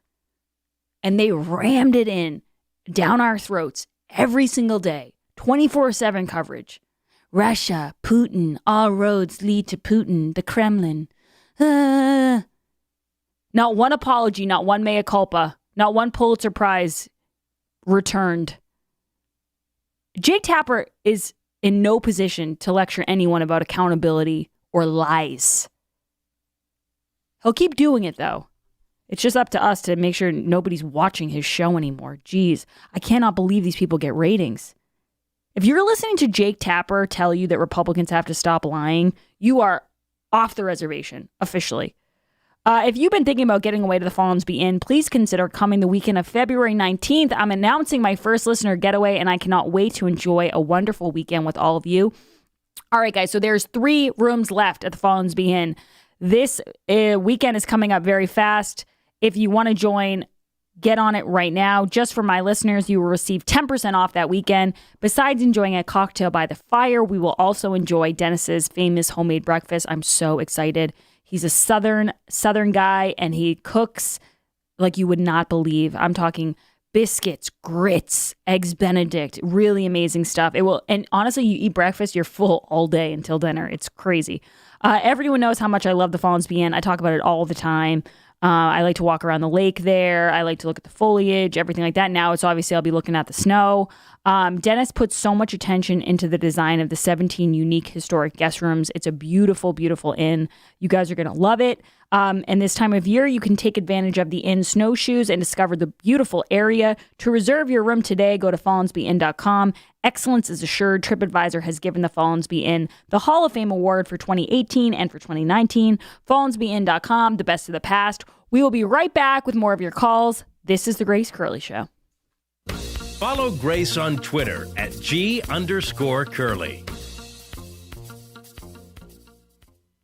This hour of The Grace Curley Show is brought to you by Old New England Soap. From bath bombs to candles for her and shave soap for him, Old New England Soap has what you need for Valentine's Day. Order today at oldnesoap.com. This is Charlie Baker. Hey everybody, Massachusetts Governor Charlie Baker here. And these are his friends. I may not make it through this story, and I told a story about a fisherman that I met in New Bedford. He's coming off the boat. He was a big, huge man, completely soaked in sweat and salt water. In the world of Charlie Baker and his friends, the real world of panic porn, political leaders cannot survive without absolute power, and the public can't be expected to blindly follow orders without first hearing a made-up story. And he started to cry, and I gave him a hug. He was a big, huge guy. It was like hugging a mountain. And then he said, "See those 2 kids up there?" And he said, "Those are my sons." They were both spectacular football players at New Bedford High School who were given college scholarships, and I ruined their lives. And you hear those kinds of stories every day. And they're the only friends Charlie Baker has. You guys have heard me talk about Super Beets for a while, and I'm sure some of you are still thinking, Grace, why Super Beets? You can take it from me. The benefits of Super Beets are incredible. I feel so much better right when I take one. I feel energized and ready to take on the day. And in the afternoon when I start to hit a slump, boom, I take a Super Beet and I'm refreshed and ready to go. If that doesn't convince you, can we talk about the science behind Super Beets? Beets have nitrates. Nitrates support better blood flow, and better blood flow equals better energy and efficiency throughout the body and supports healthy blood pressure. And the science team behind Super Beets has conducted 11 clinical trials and was even given the Science Award by the Nutrition Business Journal. Go to www.superbeetsradio.com to find out more about Super Beets. Also, did I mention they taste really good too? That's www.superbeetsradio.com. www.superbeetsradio.com. Now's the perfect time to get a pair of premium wireless earbuds, and Raycon is the way to go. Raycon start at about half the price of other premium brands on the market, and they sound just as amazing. And Raycon's everyday E25 earbuds are their best model yet. You get 6 hours of playtime, seamless Bluetooth pairing, more bass, and a more compact design that gives you a comfortable, noise-isolating fit. Perfect for conference calls, video chats, or binging podcasts. Raycon was founded by Ray J, and celebrities like Cardi B and J.R. Smith have already given Raycons their seal of approval. I love my Raycons, and Grace loves hers, too. Howie, I love my Raycons. Best birthday gift ever. I listen to much better music than she does, though. Hey, that's not true. Now it's your turn to see what the hype is all about. Go to buyraycon.com/Howie. That's buyraycon.com/Howie. buyraycon.com/Howie.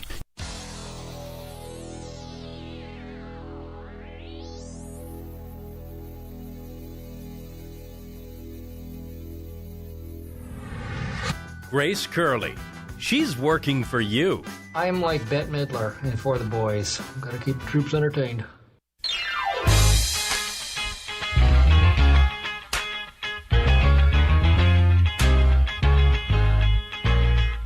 Welcome back, everyone, to the Grace Curley Show. I thank you so much for joining us today. I want to read a little bit more from this, and then we are in the 2 o'clock hour. We have the producer's picks, but we also have some woke drama from the New York Times, cancellation, you might say, and more. So don't go anywhere. And on top of that, we have tons more sound. But first, I got to tell you this. So David Marcus brings up who is deciding what Joe Biden's positions are on all of these important things. And he says, it's time for Sleepy Joe to take a stand on impeachment. It's an issue that deeply divides the country. One cannot create unity by simply avoiding hard or uncomfortable positions, but we have to accept that that is exactly who we elected. We elected a smiley grandpa who doesn't want to make trouble. That smiley grandpa, though, for how smiley he is, he did talk a lot about beating up Donald Trump during the campaign. Just saying. Tim, you're next with Grace on the Grace Curley Show. Go ahead, Tim. Hey, Grace, just wanted to give a quick story about, the new Peace and Unity. Yeah. So in the town of Norwood, we have our own cable system, Norwood Broadband, and someone has apparently requested that before the selectmen's next meeting, that he go before them to request that the Fox News channel and the Fox Business channel be removed from the offering. Oh, how nice, how accepting, how tolerant. You have to admire people like this. I was just watching a video of a guy at like a Costco or something, and he was recording a woman who didn't have a mask on. And she was with her elderly mother, and she was like, I'll put it on, just, give me a minute. And he's like, put it on now. This is what we're dealing with. We're dealing with these Karens who are just obsessed. And most times the Karens don't practice what they preach. I have to play a little bit of this sound from the Tampa mayor, Jane Castor. But, you know what? Actually, let's play this. This is cut 1. And I'm proud to say that the majority of individuals that I saw out and about enjoying the festivities associated with the Super Bowl were complying. So I'm proud of our community, but those few bad actors will be identified, and the Tampa Police Department will handle it. Them fighting words. The only problem is that the Tampa mayor, Jane Castor, there's a nice picture of her with no mask on watching the football game. Masks for thee, but not for me. That's what Jane Castor says. It's really crazy. And speaking of canceling Fox and, cancel culture in general, I do have to say that there's a story coming out of the New York Times right now. It's really interesting. It's a little in the weeds, but we're going to break it down in the next segment. I think you guys will be, I don't want to say shocked because it's nothing really surprises us anymore, but it is an interesting story. By the way, an Axios reporter who covered the Joe Biden presidential campaign has been dating T.J. Ducklow, now the White House deputy press secretary since November, according to People magazine. The conflict of interests, they don't just reside with the Biden Five. They trickle out to the Biden administration, to the press corps, to the entire arm of the Democratic Party. It's pretty impressive. 844-500-4242. And while I'm at it, Jared, let's play a little bit of this Joe Scarborough talking about Ron DeSantis. This is cut 20. I know that Ron DeSantis has been stumbling around over the past year or so and has had some real problems, especially as it's pertained to vaccines. But I don't think anybody would have expected him to foul it up as badly as he has. Ron DeSantis fouled it up? Ron DeSantis? Joe, you got to look at Andrew Cuomo. You're going to be amazed, my friend. Guys, when we get back, we have producers' picks, and we also have more journalism to talk about. This is The Grace Curley Show.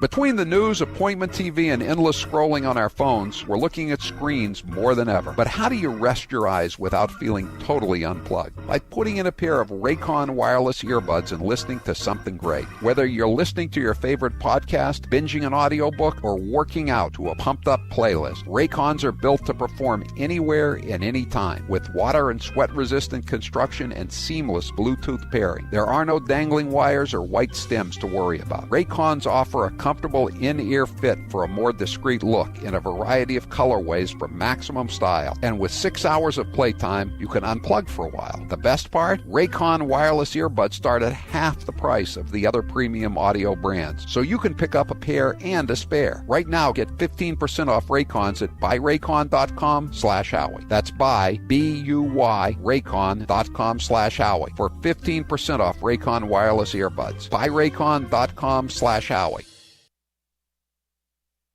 Are we starting to feel bad for Joe Biden? Sorta. Are we going to play his gaffes anyway? Of course. My name's Joe Biden. I'm a Democratic candidate for the United States Senate. Now we need to stand behind Jamie Harrison, the next president, next senator. I'm looking forward to appointing the first African-American woman to the United States Senate. Just like here in California, here in Nevada. Back in the spring, late fall, late spring, late winter, early fall. Anyway, you know what I mean. Look, tomorrow's Superstar Tuesday. I tell you what, I'm rushing ahead, aren't I? We hold these truths to be self-evident. All men and women created by you know the thing. It says you cannot have 20, 30, 40, 50 clips in a weapon. We'll see who's sleepy. Mr. Vice President, thank you. All right, Chuck. Thank you very much. All right. It's crisp. Sometimes I wake up and I think it's 1920 and not 2020. And now, another minute of Madam Speaker, Nancy Pelosi. But again, don't... You have these wings, AOC and her group on one side. That's like 5 people. They would say, play games, and then they'd say, open sesame. Except we don't say sesame, we say open Biden. But no, because we are not. We have the number is growing. We have 91 women. There are 115 women in Congress, 116. 15 are Republican, 91 are Democrats.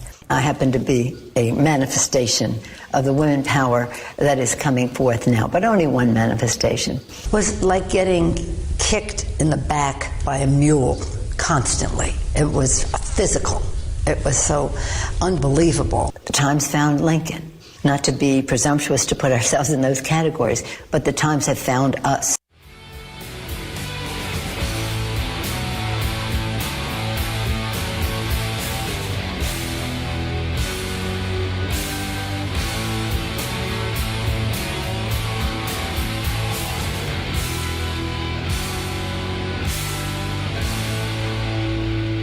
Hair loss is not one of life's more enjoyable experiences. If you're looking to fill in your hairline or reverse years of hair loss, DiStefano Hair Restoration will create a result that will be a transformative experience.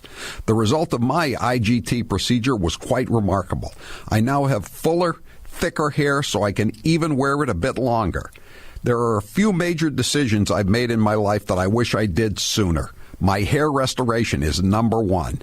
It was by far one of the best moves I've ever made. My hair looks awesome, and the confidence from having a full head of hair again has left me feeling great. I used to look in the mirror and dreaded seeing my ever-increasing bald spot. Now when I look in the mirror, I see the new me with a full head of thick hair. For information on how to make the same choice I did, go to hairman.com/Howie. What are you waiting for? More hair to fall out? Get the hair you've always wanted.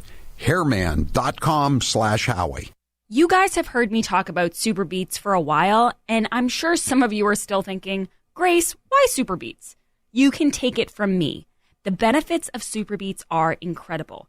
I feel so much better right when I take one. I feel energized and ready to take on the day. And in the afternoon when I start to hit a slump, boom, I take a Super Beet and I'm refreshed and ready to go. If that doesn't convince you, can we talk about the science behind Super Beets? Beets have nitrates. Nitrates support better blood flow, and better blood flow equals better energy and efficiency throughout the body and supports healthy blood pressure. And the science team behind Super Beets has conducted 11 clinical trials and was even given the Science Award by the Nutrition Business Journal. Go to www.superbeetsradio.com to find out more about Super Beets. Also, did I mention they taste really good too? That's www.superbeetsradio.com. www.superbeetsradio.com. He's the gaffe that keeps on giving. Here's 1 minute of former Vice President Joe Biden. You teachers who touch them, figuratively speaking, well, I hope you touch them and tell them how much you love them too. But my point is, when you touch their hearts, I get in trouble some of the things I say, but I want to tell you, just be straight up. If I'm your president, with me it starts here in my gut, goes to my heart, and then I articulate it. and by the way, I sit on the stand and it get hot. I got hairy legs that turn blonde in the sun. And the kids used to come up and reach in the pool and rub my leg down so it was straight, and then watch the hair come back up again. 1.2 billion. So you go ahead and you stack spaghetti sauce at a store in a supermarket. You control the guy or the woman who brings out the carts on a forklift. So I learned about roaches. I learned about kids jumping on my lap, and I've loved kids jumping on my lap. What impact do you think Russian interference had in the election?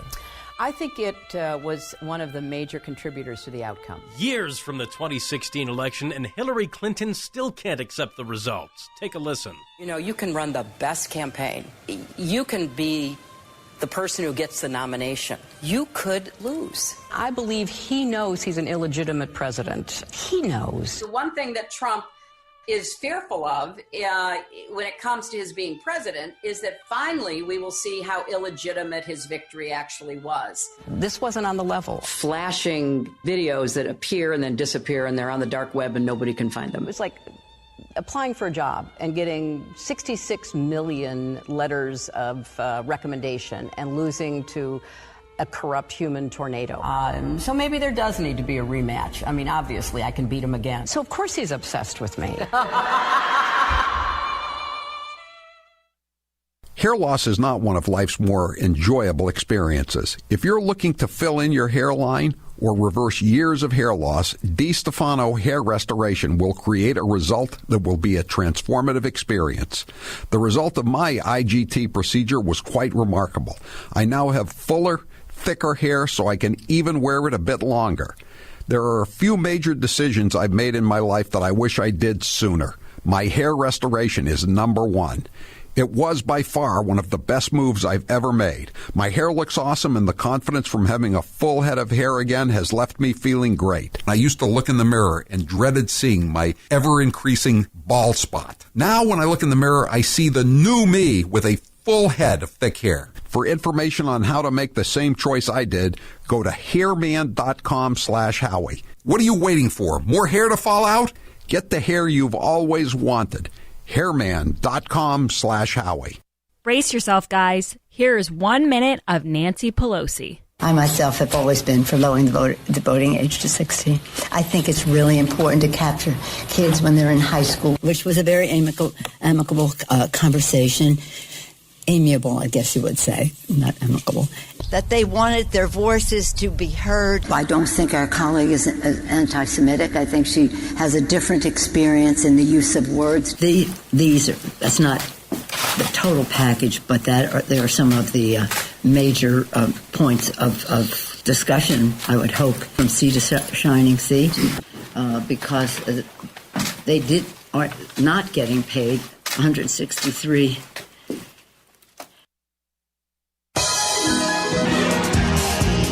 She's the Boston Herald's wittiest wordsmith, the last woman standing at the Whiskey Priest. Once a very legitimate magazine that we definitely didn't make up named her the Michael Jordan of radio. Wait, don't you think we're laying it on a little thick here, Grace? Just stick to the script.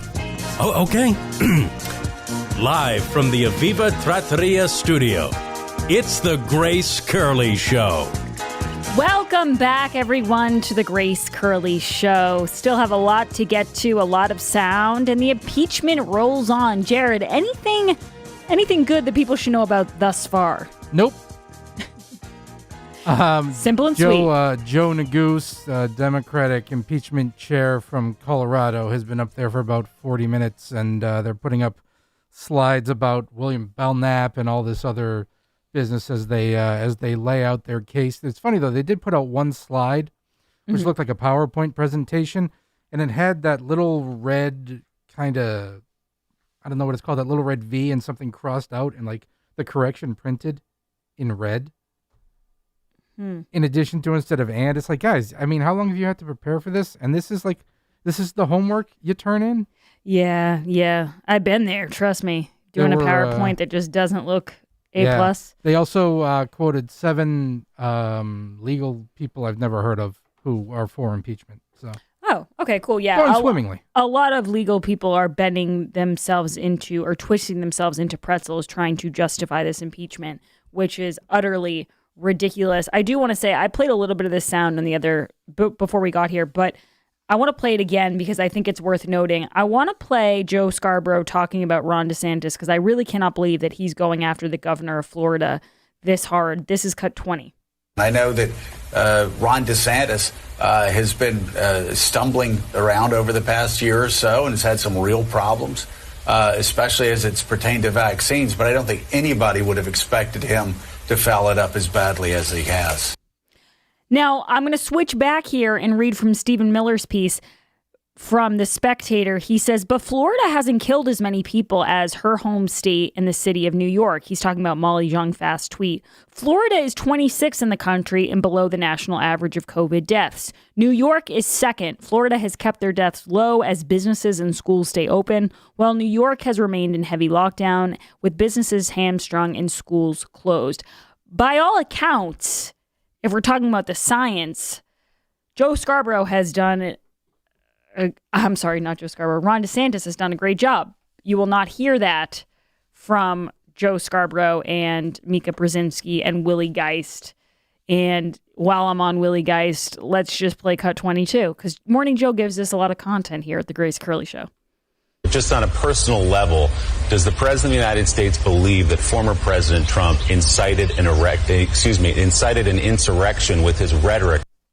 There's going to be a lot of those close calls. Okay, so this is a story I'd been talking about before. It's a little bit tricky to follow, so let me break this down for you. New York Times meltdown plays out in private Facebook group. I'm going to go with Libby Emmons's story here from the Post Millennial.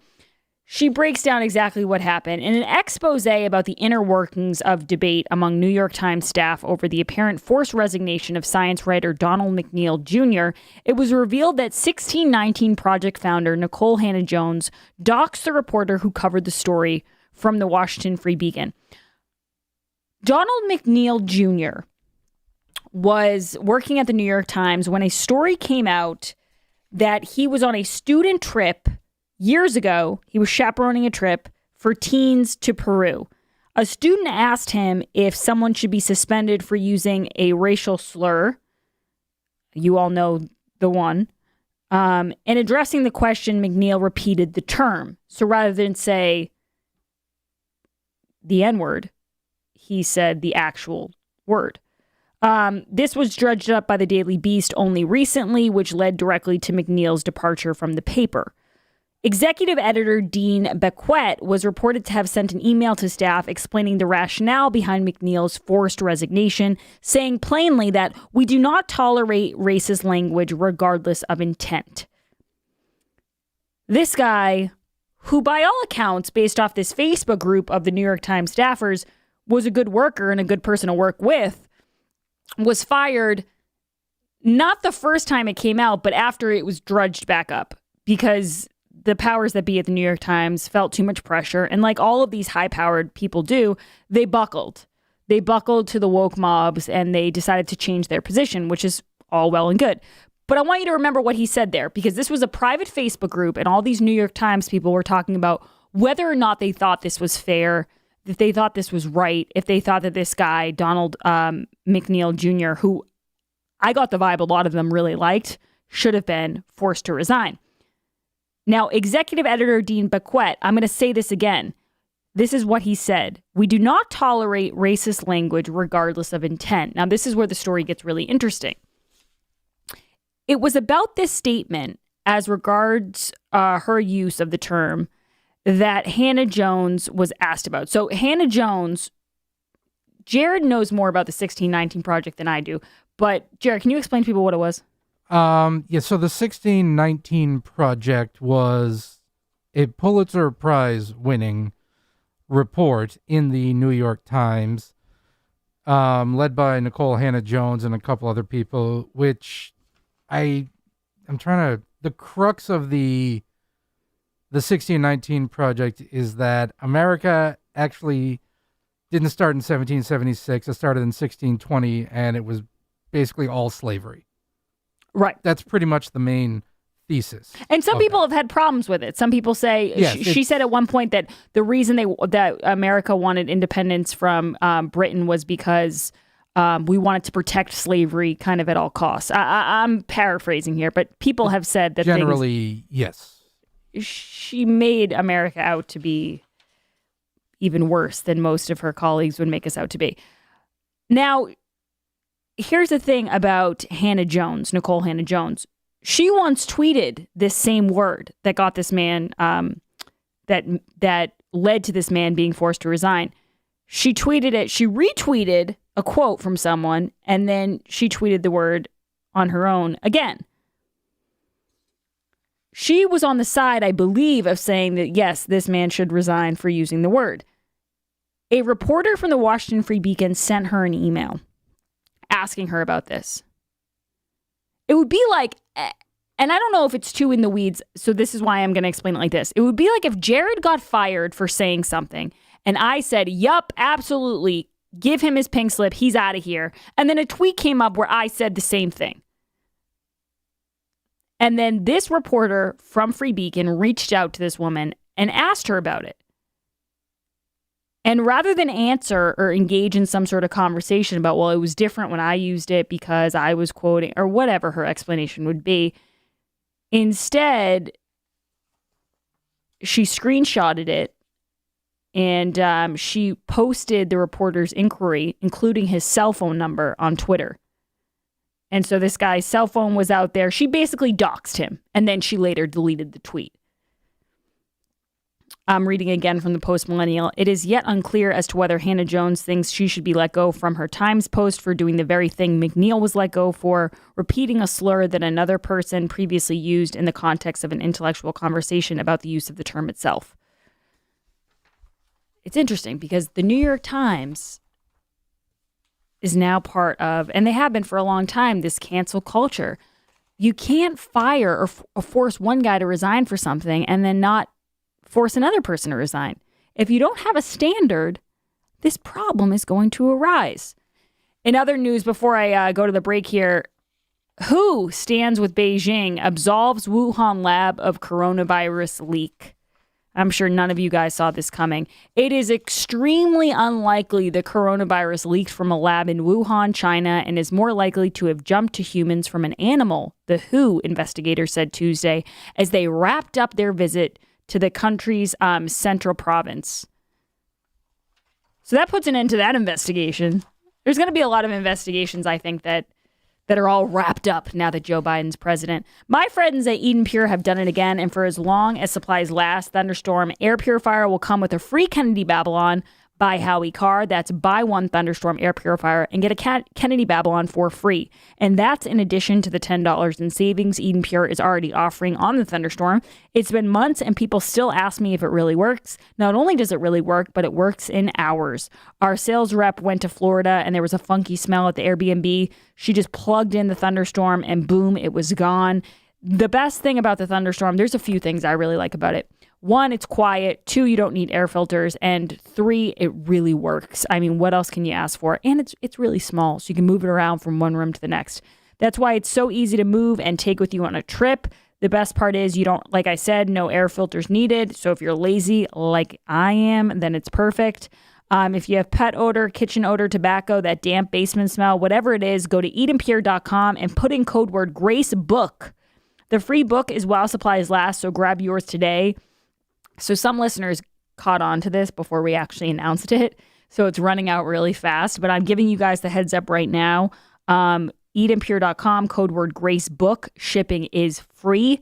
When we get back, I'll be taking your calls. And then later in this hour, we have the producer's picks. That's when Jerry Diglio, my producer, picks some of his top stories of the day. 844-500-4242. We'll also be playing a little bit more sound from the only journalist that seems to be doing his job, and that's the one-horse pony, Peter Doocy. Don't go anywhere, guys. This is The Grace Curley Show. You can call her late for dinner. Just don't call her Gracie.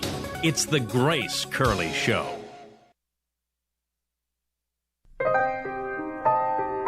Hello, all the participants in tonight's event. We can overcome the deadly virus. We can reward work. We will reclaim our credibility. The pandemic, we need all our strength to persevere. Rural versus urban. America built of decency. I took it to instill public confidence in the vaccine. President-elect Harris took hers today for the same reason. Everybody is entitled to be treated with decency. All my colleagues I serve with in the House and the Senate up here. James Joyce was said to have told a friend. I understand they worry about their jobs. I understand, like my dad, they lay in bed at night staring at the ceiling. Yes. God love you, man. You're a one-horse pony. Come on, give me a break, man. You guys have heard me talk about Super Beets for a while, and I'm sure some of you are still thinking, Grace, why Super Beets? You can take it from me. The benefits of Super Beets are incredible. I feel so much better right when I take one. I feel energized and ready to take on the day. And in the afternoon when I start to hit a slump, boom, I take a Super Beet and I'm refreshed and ready to go. If that doesn't convince you, can we talk about the science behind Super Beets? Beets have nitrates. Nitrates support better blood flow, and better blood flow equals better energy and efficiency throughout the body and supports healthy blood pressure. And the science team behind Super Beets has conducted 11 clinical trials and was even given the Science Award by the Nutrition Business Journal. Go to www.superbeetsradio.com to find out more about Super Beets. Also, did I mention they taste really good too? That's www.superbeetsradio.com. www.superbeetsradio.com. I tested positive. Let's use this example of me having it as proof that you can get it too. God forbid. The rest of us should be staying at home for our mothers and the people that we love. And to keep us farther apart will ultimately bring us closer together in this cause. We have to do everything we can to avoid being sick. No matter where the virus goes, the way to stop it will always be the same. Our collective conscientious actions. Staying home. Staying home saves lives. I don't want some loser, fat tire biker get in my face and in my space and talk to me. I don't want to hear it. All right, here is The official re-entry from the basement. You're a phony! Hey, this guy's a great big phony! Cleared by CDC. A little sweaty. Just worked out. Oh, my. Yeah.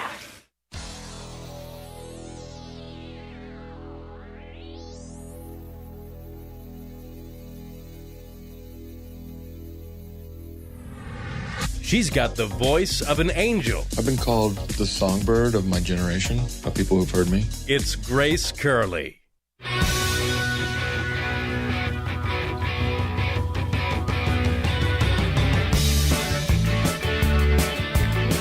Welcome back, everyone, to the Grace Curley Show. Today's poll question is brought to you by the Eden Pure Thunderstorm. Buy a Thunderstorm air purifier and get a free copy of Howie's best-selling book, Kennedy Babylon. That's in addition to the $10 in savings Eden Pure is already offering on the Thunderstorm. So it's really, really a good deal. This is while supplies last, so order today at EdenPure.com with code word GraceBook. Jared, what is the poll question and what are the results thus far? Will airing the impeachment help or hurt network ratings? I'm going to say it will help. 80% of the audience thinks it will hurt network ratings to air the impeachment. Well, I hope you guys are right. There's nothing I'd like to see more than, these people at CNN and MSNBC who have been banking off Trump for the last 4 years get brought down a peg. Speaking of the president, though, I know that Chuck Schumer is mixing up here and he's saying President Donald Trump, even though he really just wants to call him Donald John Trump. But I want to talk about President Joe Biden here for a second, because yesterday we were obviously playing a lot of this sound from his interview with Norah O'Donnell. It was a lot of softballs. But I thought that I heard about this sound, and I'm sure how we got to it yesterday, but I do want to play it. This is cut 6. I know that you were once a pretty good receiver yourself back in the day. I had wild dreams. It wasn't to be president. I thought I could be a flanker back in the NFL. These are the kind of questions that they're asking. And did you see today, Jared, that Kamala Harris, that video of her working out? Thankfully, I did not. It said, Barstool tweeted out, it said, Kamala Harris says no days off, and she's running up and down the steps. I think it's at the Lincoln Memorial.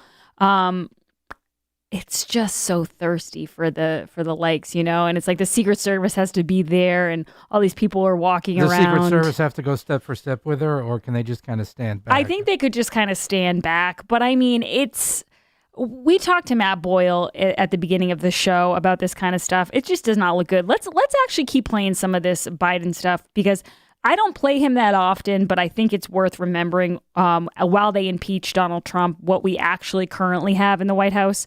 This is cut 5. Which quarterback would you rather have throw to you?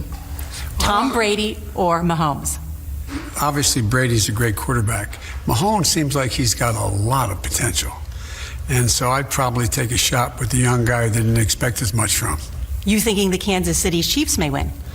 Well, I didn't say that. I don't know who's going to win. I think they're both great quarterbacks. One is just a younger version, potentially, of an old, great quarterback. Not old, in NFL terms, old.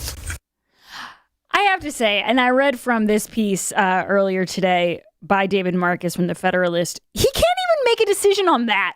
He can't make a decision on whether schools should open. He can't make a decision on whether or not he's going to pack the Supreme Court. He can't make a decision on whether or not we should impeach Donald Trump. And he can't make a decision on who's going to win the Super Bowl. I mean, even I make decisions on stuff like that. And I'm Grace Curley, peanut gallery. I have no control over the United States of America. He is the most powerful man right now in the world. And he's afraid to put his money on either Mahomes or Brady. So the next time he's asked about his favorite ice cream flavor, he's going to say, well, I like all flavors. Well, that's a Hillary Clinton move right there. That was something that because here's the thing. They're so afraid of telling you what they really think, because God forbid we get even an insight into a true opinion and they turn off some left-wing troll. And that's what it is. I'm sure if he really thought it was Brady, he would never say it, because Brady at one point was friendly with Donald Trump. But he also can't not say Brady, because Brady could win and then he's in a bad position. He will not take a risk on anything. He is literally the opposite of Trump. Trump would say no matter how he felt, unless he really didn't know something. I remember one time they asked him about Tiger King and he really hadn't seen it and didn't know a lot about it. So he kind of just made a joke. But otherwise, it could be something as trivial as like soda or steak or celebrity or Michael Avenatti or Stormy Daniels or, you know, anything. He would weigh in and he'd tell you what he really thought. This guy is so afraid of his own shadow. He's not giving Norah O'Donnell anything. And she's, oh, Joe, you are so funny. You're so charming. It's really sad. Let's see. But then, of course, he's going to weigh in on China because that's a good idea. This is cut 3. I'm not going to do it the way that he knows this because he's been sending signals as well. Then I'm not going to do it the way Trump did. We're going to focus on international rules of the road. Oh, gosh. Because when you think Biden's, you think tough on China. That's for sure. So first you think 2.8 carat diamond, and then you think tough on China. So international rules of the road. Think of it this way. The international rules of the road is doing the speed limit in a Prius. Yes. Or just below the speed limit in a Prius. Whereas Donald Trump's approach was the American approach. Get in your Mustang and just gun it. I like that comparison, Jared. And you didn't even have to bring up Nazis or Hitler for that comparison. I know. It's amazing. Crazy. You could give lessons to the guys at Morning Joe. Joe Scarborough, that's how you make a comparison. Okay?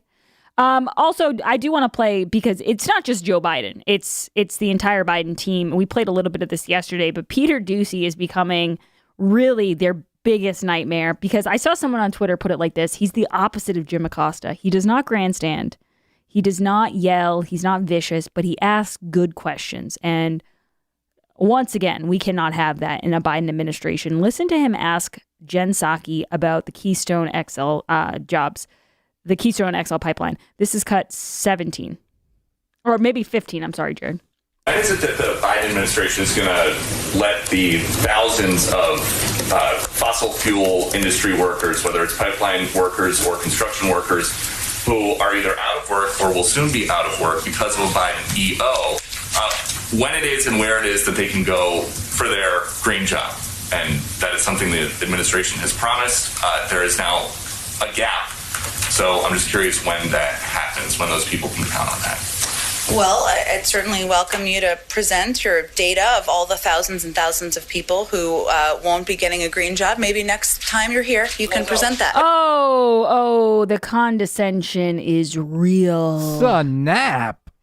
Yikes. I'm surprised you didn't just say they can learn to code. They can learn to install solar panels. You know, I was thinking about this today. I'm like, so they're going to be all set with the solar panels, according to John Kerry. He told us that in between flights on the Flying Squirrel.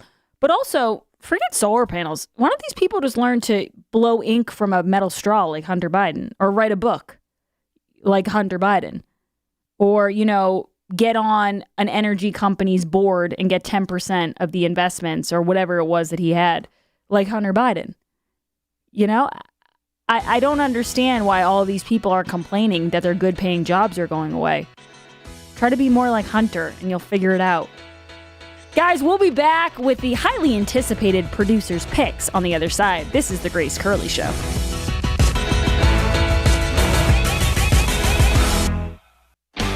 The Subaru of New England, Washington's birthday sales event lasts all month long.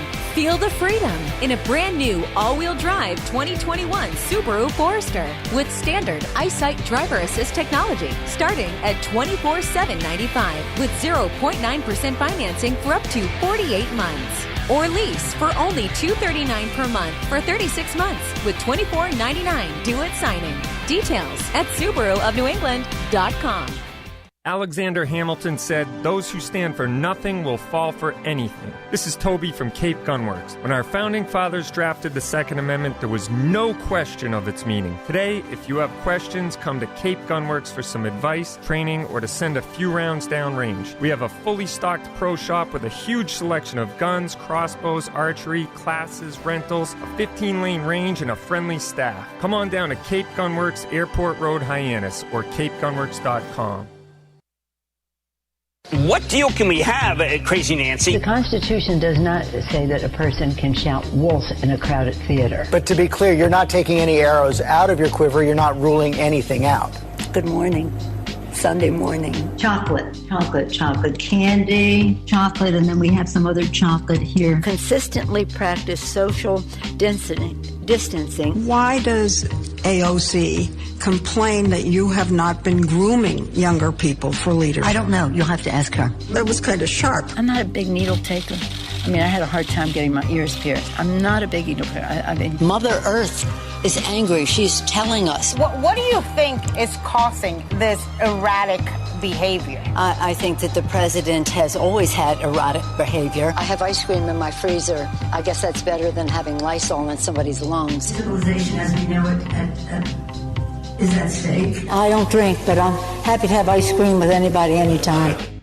You've been hearing me talk about Super Beets for a while now, and I'm sure some of you are still thinking, why Super Beets? You could take it from me. The benefits of Super Beets are incredible. I take them twice a day, once in the morning when I get up, even before I have my first cup of coffee, and the other time in the afternoon, right before the show. It gives me a burst of energy. It's great for my blood pressure. It's good for circulation. It just makes you feel better. If that doesn't convince you, we can talk about the science behind Super Beets. Beets have nitrates. Nitrates support better blood flow, and better blood flow equals better energy and efficiency throughout the body, and even supports healthy blood pressure. But Super Beets does so much more than eating regular beets and is unparalleled compared to other beet powders. Just one scoop of Super Beets has the nitric oxide equivalent of 3 whole beets. Go to superbeetsradio.com/Howie and try out Super Beets yourself. www.superbeetsradio.com/Howie. www.superbeetsradio.com/Howie. It's story time with Grace Curley.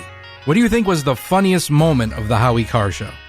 The funniest moment of the Howie Carr show for me was when we were doing the death pool and someone called up and Howie said, "You're next on the Howie Carr show. Who do you want for the death pool?"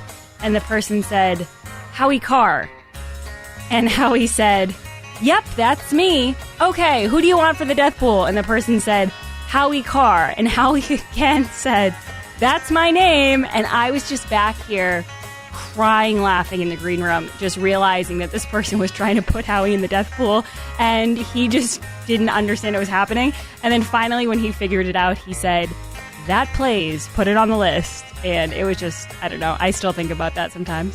Catch all of Grace Curley's stories weekdays right before Howie from 12 to 3 on The Grace Curley Show. And follow Grace on Twitter at @G_Curley.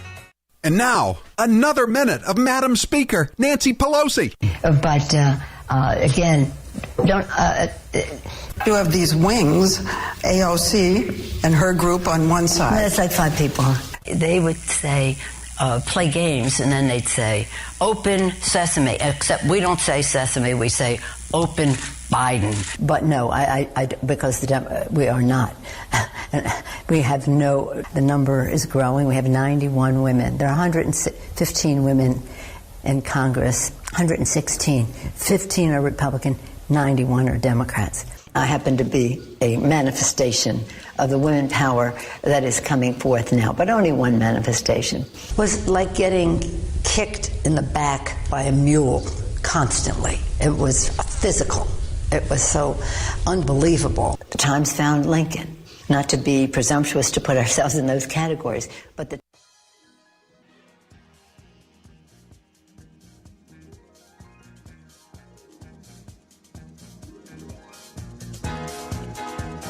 Live from the Aviva Trattoria studio. To discuss, let's bring in Walter Schaub. He was director of the Office of Government and ethics and left under Trump in 2017. We should note, before angry tweets, that Walter has been a fierce critic of the sleaze and the thousands of conflicts of interest that occurred during the Trump years. So he's been consistent. Let's talk about the Bidens, though, if we can, Walter. Wow. Nobody does journalism like Jake Tapper. Fair, down the middle journalism. You got to point out he's been consistent. Chances are he hasn't been consistent. Exactly. Thank you, Jared. I don't know anything about Walter Schaub, though. He was Obama's ethics chief, and he made the comment about Biden should not be doing a book tour promotion for Hunter. But he deleted the tweet, so don't worry. Hey, mob with your pitchforks. Do not come after him. He deleted the tweet. He's still woke. I do want to say before we go to the producer's picks that the Lincoln Project's avowed ignorance of John Weaver and his perv scandal is undercut by leaked communications. You're never going to believe this. Remember how Rick Wilson and Steve Schmidt and all those guys were like, oh, we're so shocked. We had no idea. And other people in D.C. were like, no, everybody knew that John Weaver sent DMs to young guys. That was a known thing. It was an open secret. That's what they called it. Well, it turns out, based off the timeline of the emails, et cetera, we will not go into it. I'm sorry, let me say that again. Et cetera. I do that a lot, and then I get tons of mean tweets and mean emails. Basically, what happened was they knew. We all knew they knew, but now they know we know they knew. And it's a beautiful thing that the Lincoln Project is finally, hopefully, going to come to an end because they're hypocrites. All they talked about was how morally perfect they were and how awful Donald Trump was. And their main guy is a shady, shady man. But enough of me chatting. Let's hand over the mic to the one and only Jared Diglio for today's episode of Producer's Picks. Well, thank you very much. We start off with some good news if you don't like Netflix. Michelle Obama, former FLOTUS, has announced that she will be launching a new Netflix show for kids focused on healthy eating, which, of course, has been her passion to deprive children of macaroni and cheese for the entirety of her time in office. So I'm on a lot of apps like Twitter and TikTok, and a lot of Gen Z run these apps. And they very, very rarely come after anyone like the Obamas or the Bidens. They're team Democrats. They're team far left liberals, team AOC and all that. The one thing I do notice that the kids, the youth, will make fun of is that Michelle Obama ruined school lunches for everyone. Yes. And they remember it. See, I was beyond cafeteria lunches at that point, I think. I think I was in college or, but if you were in a public school, you remember when someone ruins your lunch. I remember when they switched out when I was in elementary school. This had nothing to do with Michelle Obama, so I don't want to get her involved in this. They switched out where they were getting the pizza from for Pizza Fridays. They got it from like one local place and they went to a different one. And I still remember that, Jared. And that's going a long time back, but it scarred me. Absolutely. Here you go, Johnny. Here's your turnip. Just take a bite. She made a mark with the youth of America. The show, which is titled Waffles and Mochi. Mochi is that's like an ice cream? Japanese ice cream. Yeah, Waffles and Mochi. It premieres March 16th on Netflix. She's very excited for families and children everywhere to join their adventures. And who else is on the adventures with her?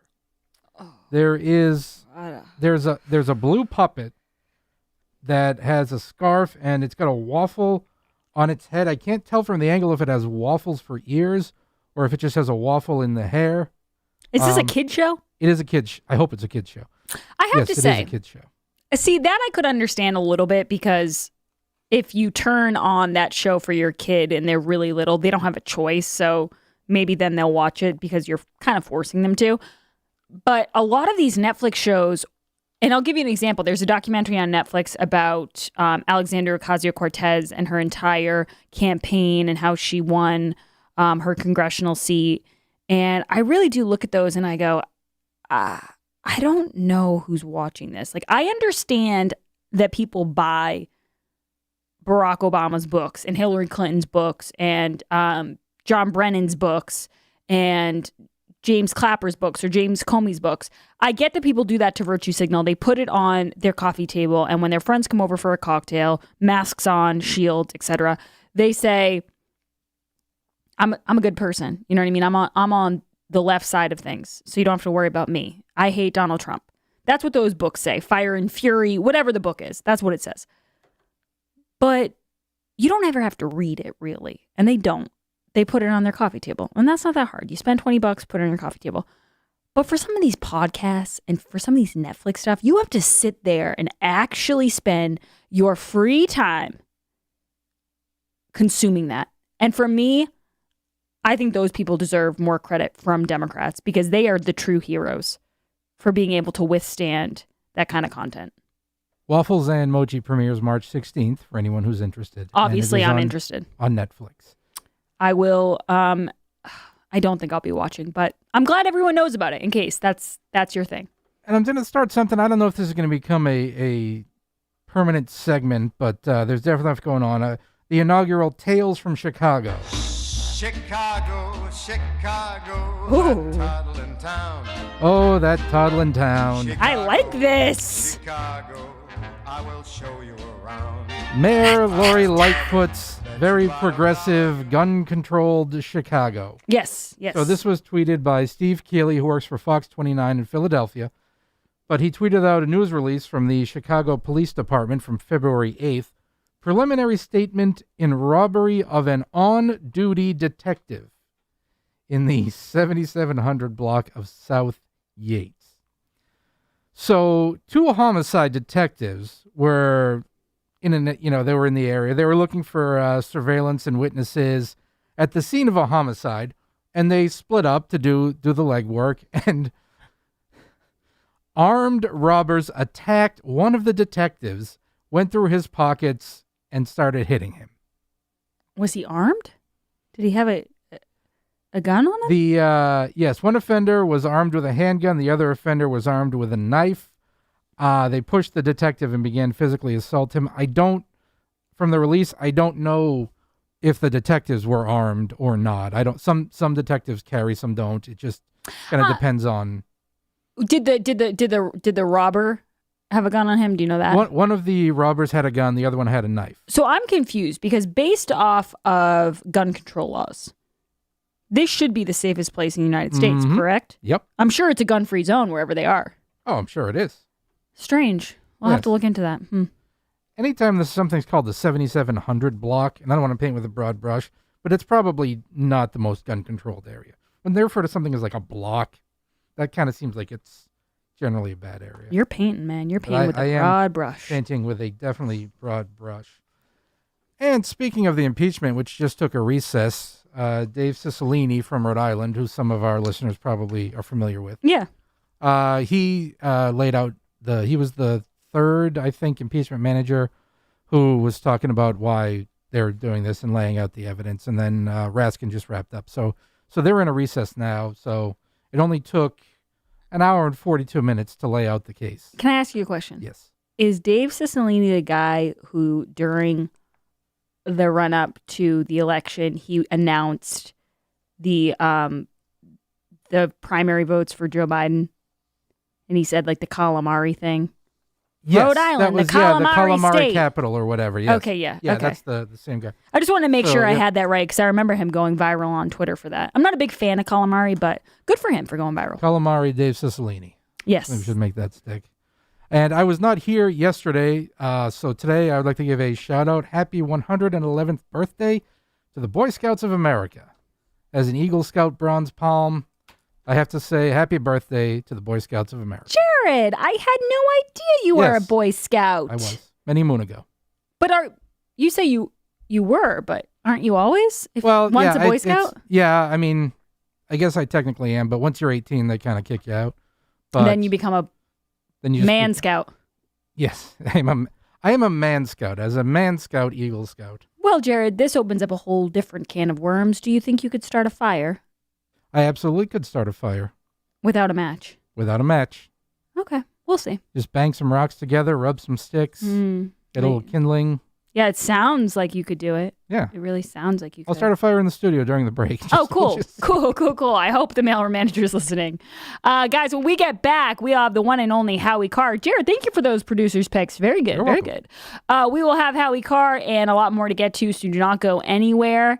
We'll be right back. This is The Grace Curley Show. You're listening to The Grace Curley Show.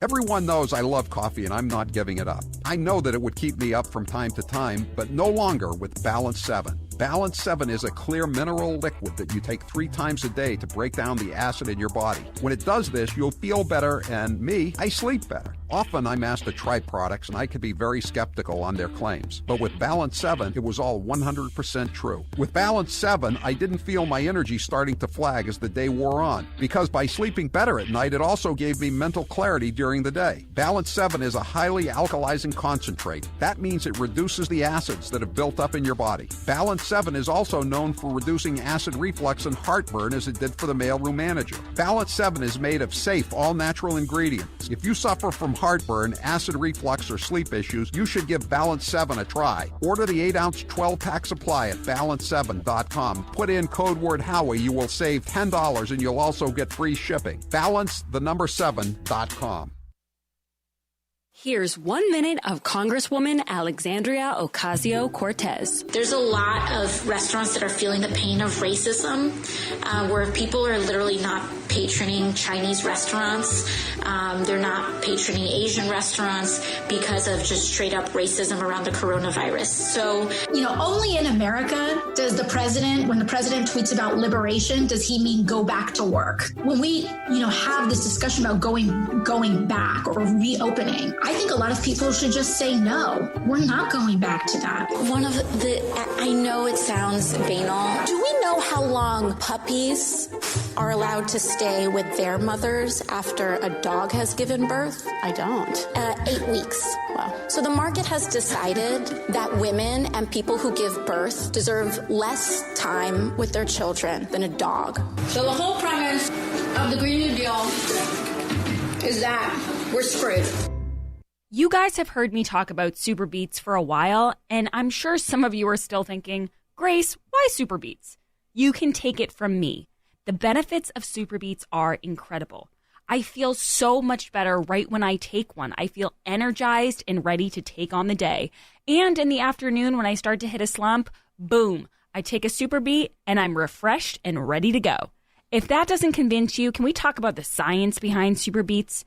Beets have nitrates. Nitrates support better blood flow, and better blood flow equals better energy and efficiency throughout the body and supports healthy blood pressure. And the science team behind Super Beets has conducted 11 clinical trials and was even given the Science Award by the Nutrition Business Journal. Go to www.superbeetsradio.com to find out more about Super Beets. Also, did I mention they taste really good too? That's www.superbeetsradio.com. www.superbeetsradio.com. Everyone knows I love coffee and I'm not giving it up. I know that it would keep me up from time to time, but no longer with Balance 7. Balance 7 is a clear mineral liquid that you take 3 times a day to break down the acid in your body. When it does this, you'll feel better, and I sleep better. Often I'm asked to try products, and I could be very skeptical on their claims. But with Balance 7, it was all 100% true. With Balance 7, I didn't feel my energy starting to flag as the day wore on, because by sleeping better at night, it also gave me mental clarity during the day. Balance 7 is a highly alkalizing concentrate. That means it reduces the acids that have built up in your body. Balance 7 is also known for reducing acid reflux and heartburn as it did for the mailroom manager. Balance 7 is made of safe, all-natural ingredients. If you suffer from heartburn, acid reflux, or sleep issues, you should give Balance 7 a try. Order the 8-ounce 12-pack supply at balance7.com. Put in code word Howie. You will save $10 and you'll also get free shipping. Balance7.com.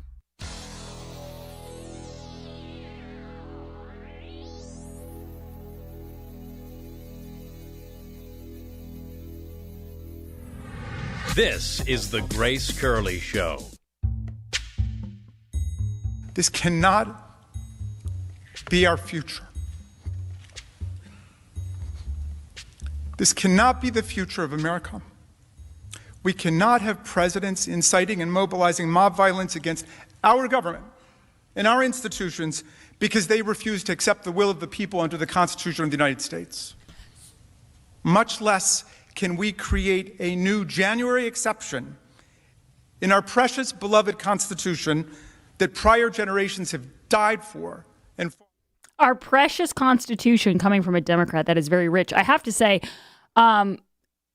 first of all, I've already said it once today, nobody's excusing or condoning what happened at the Capitol with those riots, but saying the president mobilized what happened is so beyond the pale. It just doesn't add up. And I love how Brian Stelter was tweeting about how Republicans were planning on playing videotape, and he said it's going to be like Sean Hannity's opening monologue. What we saw today? It was cut up video meant to elicit reactions from the left, and it's doing just that. You see Essie Cupp saying that she wouldn't have been able to keep it together like Raskin had. It's doing exactly what they want. It's promoting this idea that this is all Trump's fault and that all Trump supporters are evil insurrectionists. I'm joined now by Howie Carr. Howie, have you been watching any of this? I think I know the answer, but I'm going to ask anyway. The answer is no. Who was that? You misquoted whoever that beta male was who was speaking. He didn't say precious Constitution. He said our precious, beloved Constitution. You're exactly right. That was Jamie Raskin, one of the impeachment managers. Oh, Jamie Raskin. Yes. You mean the missing Marx brother? He is one of the impeachment managers. What's his name? There's Chico and Groucho, and what's his name? Bleepo? Well, Howie, we haven't even gotten to Eric Swalwell yet. I'm sure he's going to get up and speak soon. So I would suggest to you and McKay. This one's going out to my main squeeze, Fang. Wherever you are. I call her Fang. I would suggest that McKay secure some sort of television so you can watch Eric Swalwell speak live.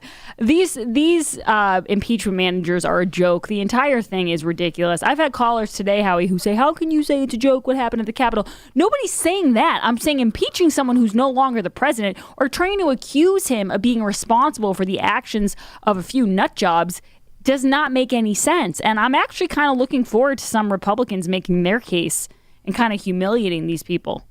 Well, I hope you're not planning to watch it on CNN or MSNBC because you know they're going to cut away as soon as the Republicans get the microphone. No, I don't tend to watch CNN or MSNBC. And Howie, I'm kind of getting spoiled like you. Since now I get to do the show, I don't tend to pull the sound as much as I used to. I don't want to sit through it. I feel like I've earned that to not have to sit through Joe Biden, but sometimes, man, I feel a little guilty about skipping through some of these people. I tell you, I was watching some of Driftin' Dave Ismay's appearances on YouTube. Yeah. And you talk about painful. It's like it's like these guys, everybody who's up there, they're like Wayne. It's like Wayne's World if Wayne's World wasn't funny. All these guys living in their mom's basement and they're talking about how they're going to change the world and save polar bears and Tasmanian tigers and piping plovers and all this stuff. And they're going to talk. They're leveraging money and they're unpacking stuff. Well, and this guy's making $130,000 a year to listen to these mom's basement losers fantasizing about actually doing something other than getting a job, making the minimum wage. I have to say, though, speaking of the polar bears, I find it amazing that Peter Doocy is the only person in that press room who asked even remotely decent questions, and he's treated with such disdain from Jen Psaki. She acts like he's a leper for asking her anything that makes any sense. If it's not How were you expecting anything different? I know. And someone said today, Howie, they said he's like the opposite of Jim Acosta. But I was thinking to myself, is he going to be around for a long time? Like, is he going to be allowed in that room for much longer? He seems to be really putting her on the spot. I think she's more on the endangered species list than he is. And her hair color, Chris Plant has got the best description. It's the same color as gasoline. Howard. It's true though. It's perfect. It's a perfect color description of what her hair looks like. Howie, what do people have to look forward to today on your show? I know we're doing Hate Mail Monday. I'm doing Grace's News, but what do you got planned? I am going to have one of the state reps, Ron Boldega, who's demanding that Driftin' Dave Ismay quit his job as $130,000 a year in charge of turning the screws on and breaking the will of senior citizens and the people across the street from you. Now, Howie, that sounds great. I know people are going to tune in. I don't even have to give much of a tease. Howie just did it right there. But I do have to break this news to you. I said this earlier in the show. Did you hear about the Lincoln Project? Another blow to the Lincoln Project. What exactly happened? They it's now been proven that they did know that Weaver was touching everything but the third rail. Their narrative has been undercut by leaked communications. What exactly did they know, and when did they know it? Did Karl Rove knew back in 1990, or? Well, that's the thing is that this article. And I mean, he tried to warn people, and he was called a homophobe. But Howie, that's what I found so hilarious about this is that technically the reporting can only say based off the emails, like they're still within 2020, and I'm thinking to myself, wait a second, August of 2020. I'm thinking these people knew since I was not even born yet. Talking like early 90s. Right. Yeah, Carl. There's a story in the Atlantic, of all places. I mean, I take it for what it is. But apparently, as early as 2004, he was warning people about this guy. Yeah, he was smearing John Weaver, Howie. That's what he was doing. That's right. Get it right. Yeah, that's the right verb. That's the verb that the Atlantic used. He was smearing John Weaver with these scurrilous allegations that he was hitting on 14-year-olds. Hey, Howie, I know I sent you a few documents just full of different tweets from the day. Did you happen to see Mayor Jane Castor? Yeah, that is just hilarious. Busted. And this is there. I was looking at the cut sheet for my show. Is there actual video or audio of Desantis saying he couldn't wear the mask because he had to have a beer? I do not believe so. I'm getting word that there's not. That's unfortunate. But it's true. It's one of those things. It's hard. I mean, at least he was drinking a beer. I didn't see that Mayor Jane Castor had a beer anywhere in sight, and I didn't even see a mask hanging from her neck. Guys, Howie will be with you in just a few minutes. Don't go anywhere. Thanks for tuning in. This is The Grace Curley Show.